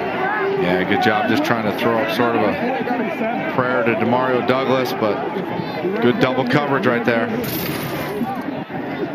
This is when you want to do the clear, just like that, clear out and then attack on the dig route through the middle of the field. There's big zones when everybody doesn't want to get beat deep, and they play off deep, and the zones in the middle of the field are wide open. 4th and 12. Salter, a little hesitation, now running out of time. Hit and dropped. They got to him again. Get him on the turf. Isaiah Reed finishes the job. And that will get us to a timeout. 10-17. Still left to go here in the 4th quarter. 42-7 ball game.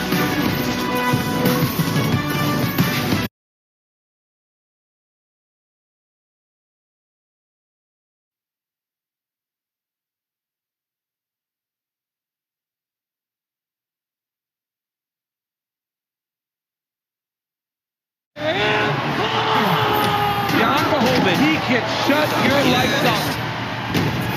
Argument on the wire this coming. Woke up this morning, had to remind myself that I got what it takes. It's been a long journey, you see the blood and the sweat dripping on my face. Here he is, Patty the Batty Pimblett. It's going to be a sight to behold.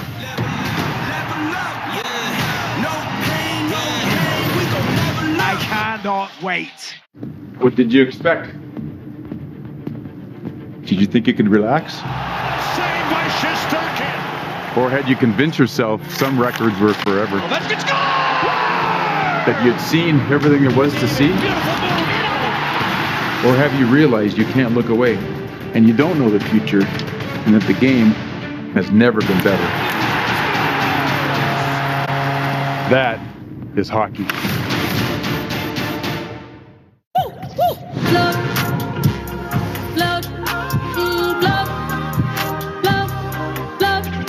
I just float. I'm light as a feather, I'm light as a feather, yeah baby I float. It's hard to look at my resume and not find a reason to toast. I'm counting my blessings, we ain't stressing, just look at this glow. I got that magic, I'm really prepared for whatever, whenever, so who wants the smoke? It's Saturday primetime, Celtics Warriors on ABC. Only a handful of teams remained, all vying for a spot in the playoff, for the right to call themselves the national champions.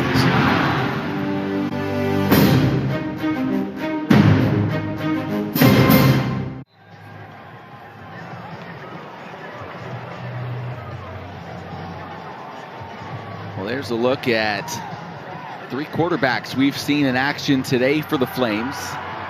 You remember the earlier in the week, we're just going to pick a quarterback? Yeah.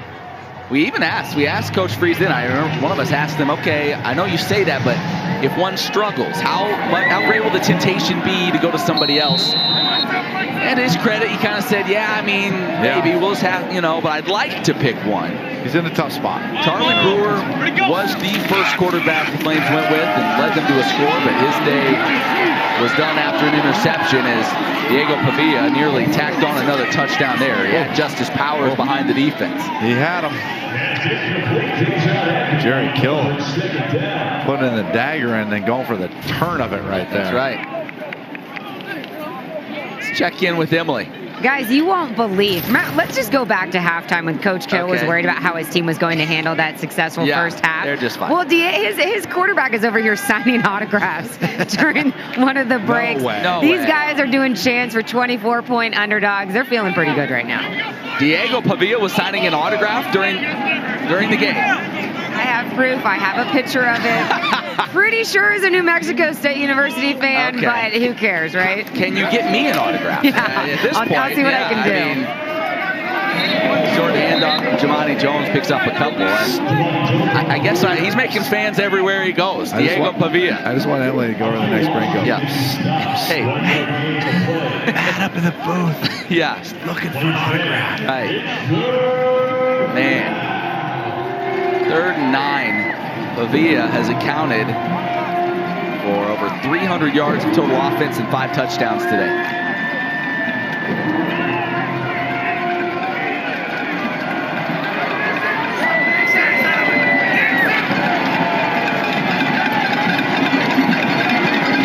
Get a straight ahead run right here. There it is.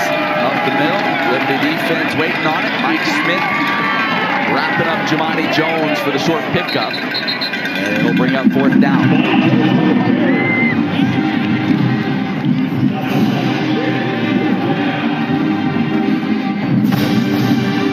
They're going to leave the offense on the field. Yeah, why not go for it? See if they can't move the chains, use up a little bit more clock.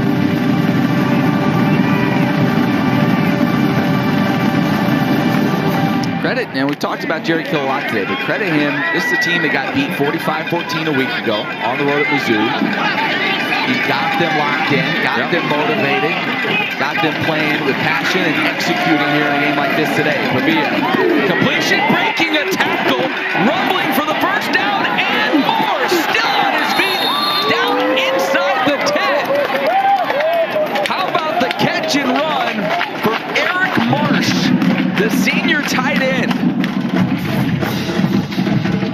That is his 3rd reception of the season. Nice little play design, run a flat, got to be able to make count, but Eric Marsh, another big brute. They know how to feed him out in New Mexico State, don't they? They got some bruisers. They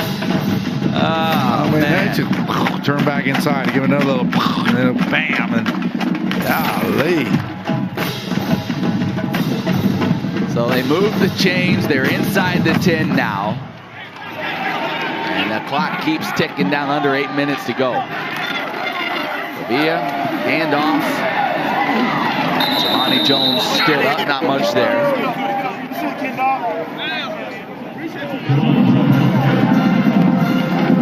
Marsh 6'1", 245. He was rumbling. And now Pavia has completed passes to 10 different receivers. 16 completions to 10 different receivers. It's impressive. His completion percentage, what's even more impressive. That's 76% right now. Think about it, he had a couple of drops too, the passes he put right on the mark.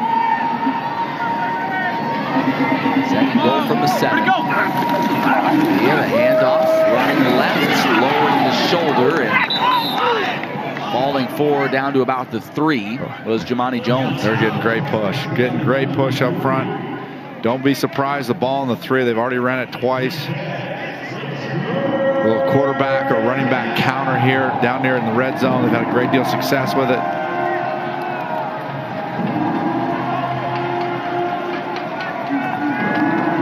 See the fullback offset. Counter the cross block right here. There he comes in motion, bringing him down. There's your cross block. Pavia keeps it, walks in. Yep. Diego Pavia has accounted for 6 touchdowns today. In the previous 9 games this season, he had accounted for 6 touchdowns. Yeah, that's almost too easy. See it coming from a mile away. So a cross block, counter look. Chip, you see right here. Fullback comes across, chips to the outside, picks up the corner, seal it down. Everybody commits to the inside back on the run. Untouched. And he walks in untouched. It's either the 2nd or 3rd time they've done that exact same play down the red zone. 3 passing touchdowns, 3 rushing touchdowns. And New Mexico State has hung 49 on the board against Liberty here today. Have yourself an afternoon, Diego Pavia. Wherever you go, Diego.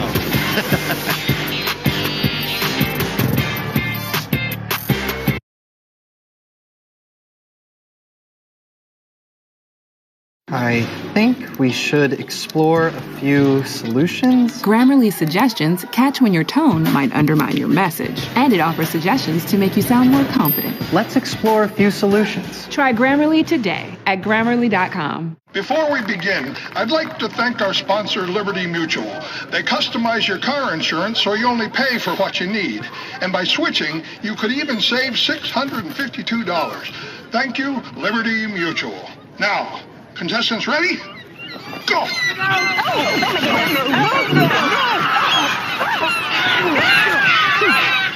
Why? Only pay for what you need. Liberty, liberty, liberty, liberty.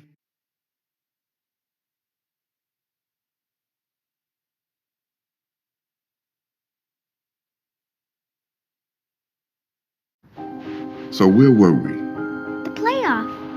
Only a handful of teams remained, hailing from kingdoms far and wide across the college football land, all vying for a spot in the playoff. Soon, they would take part in an epic playoff battle for the right to call themselves national champions. And then what happened? We'll find out soon.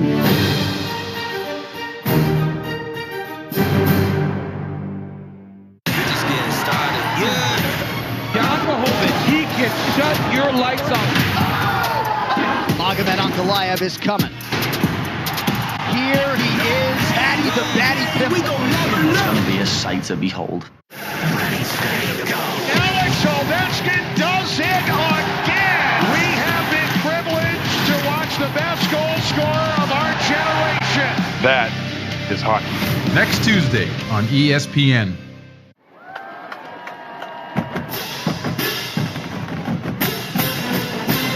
49-7 ball game. Good day to be out there at Snowflex, doing a little skiing here on the mountain. Take a look at some of the other scores from around the country, shall we?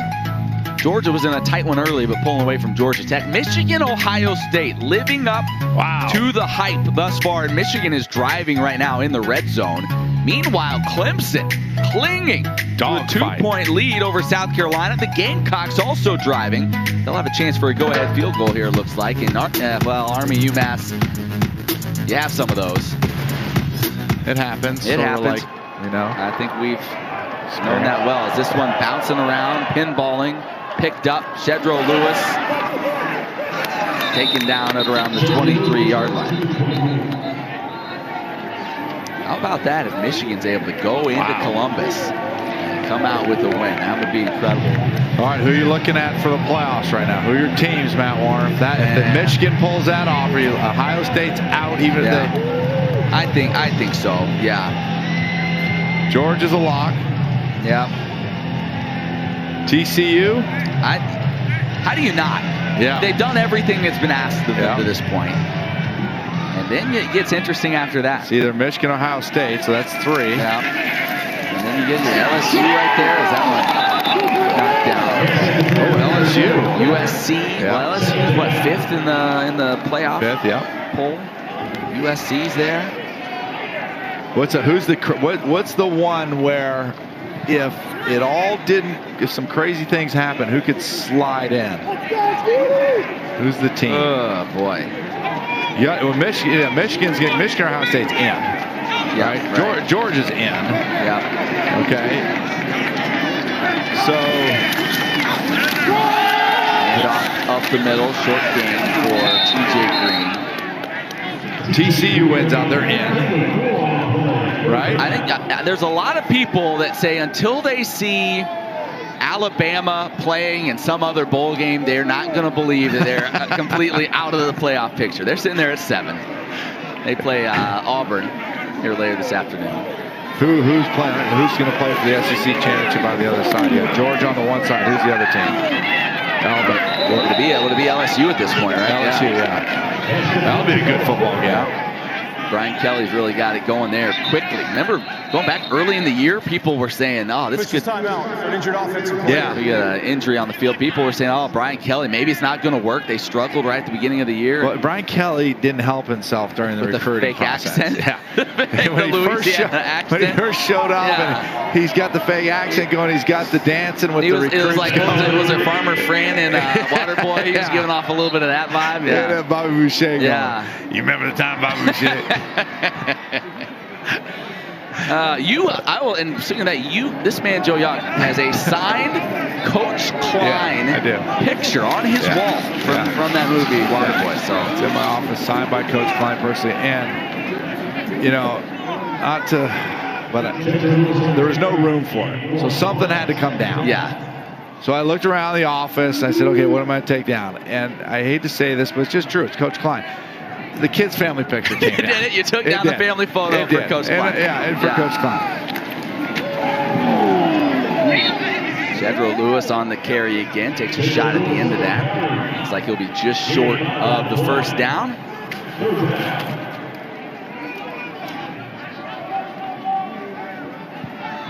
Under 5 minutes to go in this one. What about Clemson? They still got a shot to get in? Oh, Jedro Lewis hit and dropped in the backfield. Clemson, if they can win today, we get to 11-1. They're currently 8th. Oh, they're 8th in the playoff poll. Yeah, that's gonna be tough. That's gonna be tough. They lost to Notre Dame. It wasn't just that they lost; it was a bad loss. Still got 4 minutes here. We could break down the AFC, NFC playoff picture if you want. How about the Bears? Little wide receiver screen to Mario Douglas, turns it up, stumbles his way across the 50, so Flames able to move the chains. DeMario with that's his 7th reception now in the ball game. The guy who during his Liberty career has just done everything for this offense. What a playmaker he's been. 78 yards now here today receiving. Lewis taking another handoff and nowhere to go. Wrapped up the drop after about a 1-yard gain. All right, so let's spin it forward a little bit. Your Liberty, you know you're going bowling.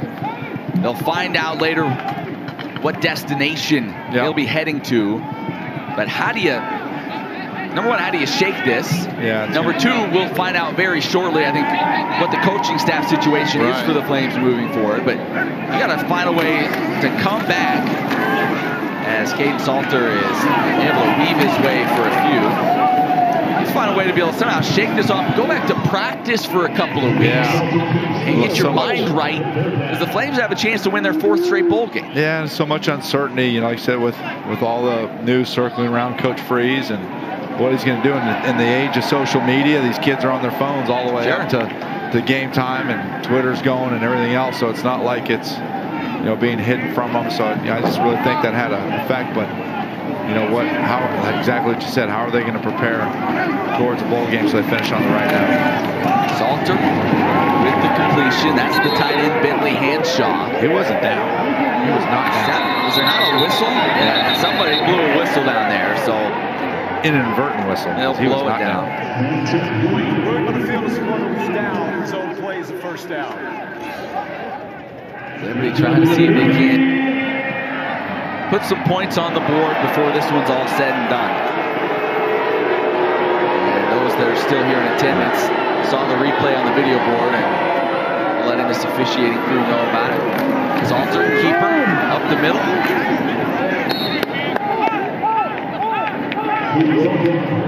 You know, I know Liberty and, you know, Coach Freeze, the staff, they've just done such a great job here in building this program and high FBS level that it's come to. Wins over BYU, wins over Arkansas, you know, be able to play Virginia Tech to the wire. So just this program's come so far in such a short period of time.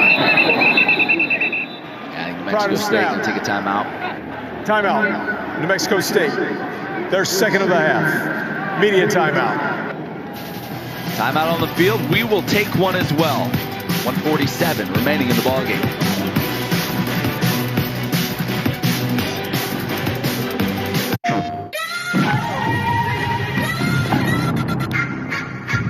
Hey, you know I'm a beast. This one man changed the game of basketball. Welcome to the feast, my whole team on the leash. This is the city. Everybody eat, hey, you know I'm a beast. Can I run up the score, run up the board?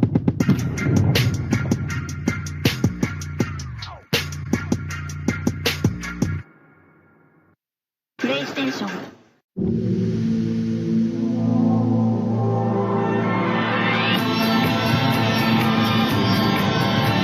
Right here, right now.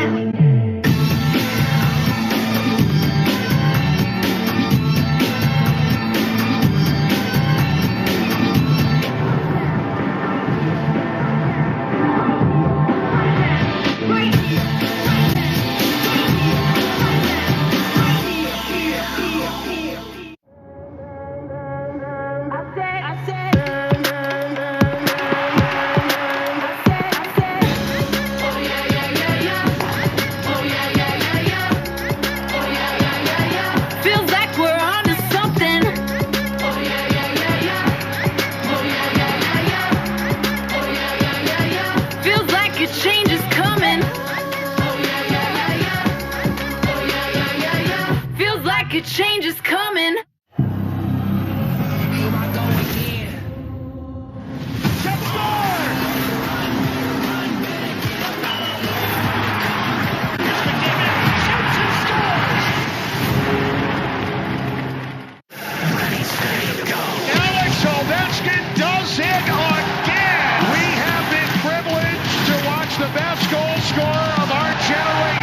That is hockey. Next Tuesday on ESPN.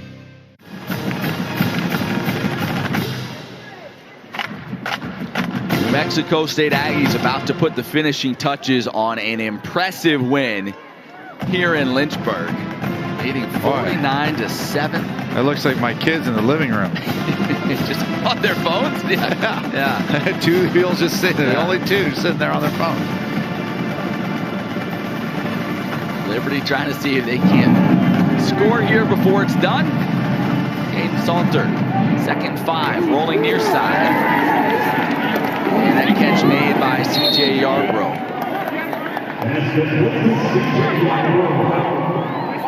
Flames able to move the chains. As Liberty for a 2nd straight year going to drop their final 3 contests of the regular season. The way the season started for Liberty, you wondered how it would go just with the injuries, the quarterback position, all of that. They got to 8 wins and looked like they had a great chance for double-digit victories. And now these last 3 ball games, losing the 3, all 3 Liberty double-digit favorite. As despite the 8 wins, kind of put a damper on this season a little bit as they head towards another bowl game. Yeah, it'd be interesting to see what bowl game. Well, Liberty will end up being, what, 8-4? And back to the bowl tie-ins with the Cure Bowl, correct? And yeah, again, Liberty in the same spot as New Mexico State being an independent, so you lose out on those conference tie-ins. So in some ways, you kind of take what you can get. Especially now with these last few weeks, they'll uncover touchdown. Leverage. Throw towards the end zone, caught and dropped and incomplete. CJ Yarbrough had it at the 1-yard line and couldn't hang on to it. I mean, that about sums it up. He was completely uncovered. He's completely uncovered.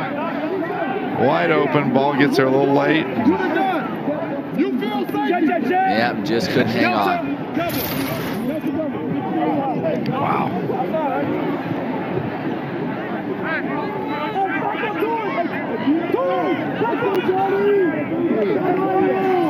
Salter going to swing it out. Shedro Lewis with the reception, turns it upfield, has first down yardage and out of bounds.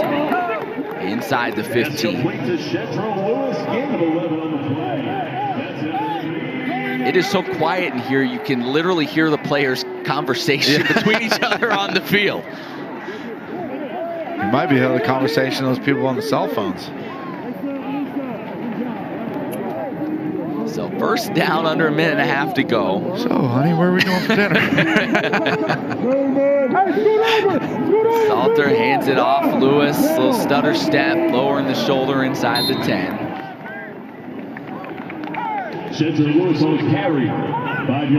Flames averaging just over 3 yards a carry on the ground.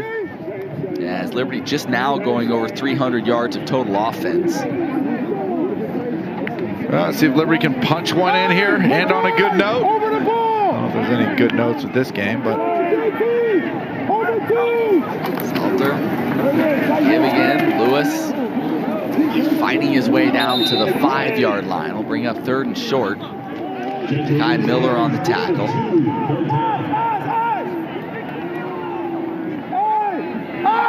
And now we'll kind of wait and see for New Mexico State. Who might they be able to add next week on the schedule? Are they able to find an opponent?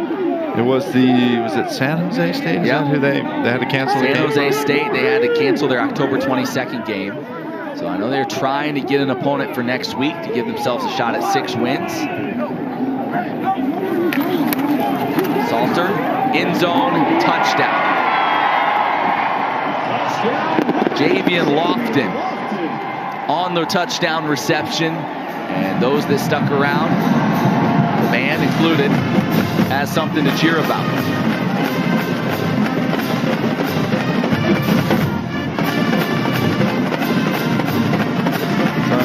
Slant, wide open. Javian Lofton, the guy's made some good plays. They talked about redshirting him earlier in the year, and Lofton had that unbelievable catch on the road at ODU. A one-handed grab, one of the best catches in college football this season.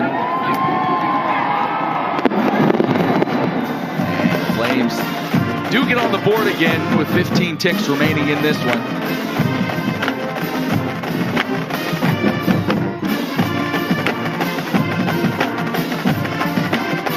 And all eyes will shift to that Liberty post-game press conference.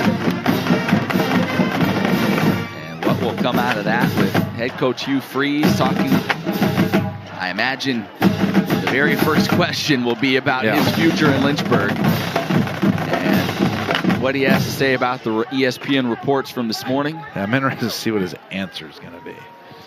Because you have to understand, from a coach's point of view, they're in the season. They want to hold on to these things for as absolutely long as they can. It puts them in a really difficult spot. But, you know, it's like what.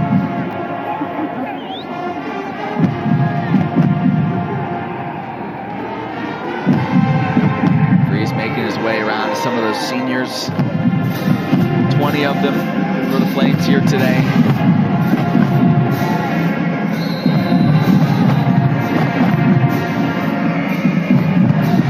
Right now, Liberty just thankful that they won't have to end the year on a game like this.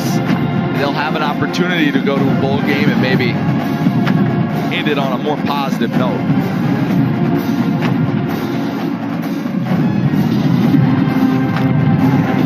As that kick sails out of the end zone. Well, the Aggies, what more can you say about what they've done today? 430 total yards of offense. Diego Pavia, just unstoppable. 6 total touchdowns. This guy was the real deal. And frankly, Liberty, at no point in this game ever had an answer. Nope. He ran it on him. He threw it on him. Did whatever he wanted to do, and they 100% deserved this type of victory here today. And this is the type of victory that whether they play another opponent next week or not, or go to a bowl game or not, this really launches you towards that off season with a whole lot of momentum. And for Jerry Kill and company, this is awfully sweet coming on the road against a team you're going to see year after year in Conference USA. And they came in here and won in dominating fashion, 49-14 over the Flames. Mexico State gets to 5-6 on the year. The Liberty Flames fall to 8-4 with the bowl game still remaining for Liberty. And a lot of questions to be answered following this contest. It's been a fun year, Matt. It really has, Joe. It's been a fun year. Appreciate it. Great time working with you and Emily and our entire crew. So we had an absolute blast this year calling games. And I hope you folks at home enjoyed it half as much as we did. We had a great time. So for Joe Yock and Emily Austin, I'm Matt Warner saying so long from Lynchburg, Virginia, where once again the final score is New Mexico State 49, Liberty 14. Remember, all games airing on the ESPN networks are streaming live and archived on the ESPN app. This has been a presentation of ESPN.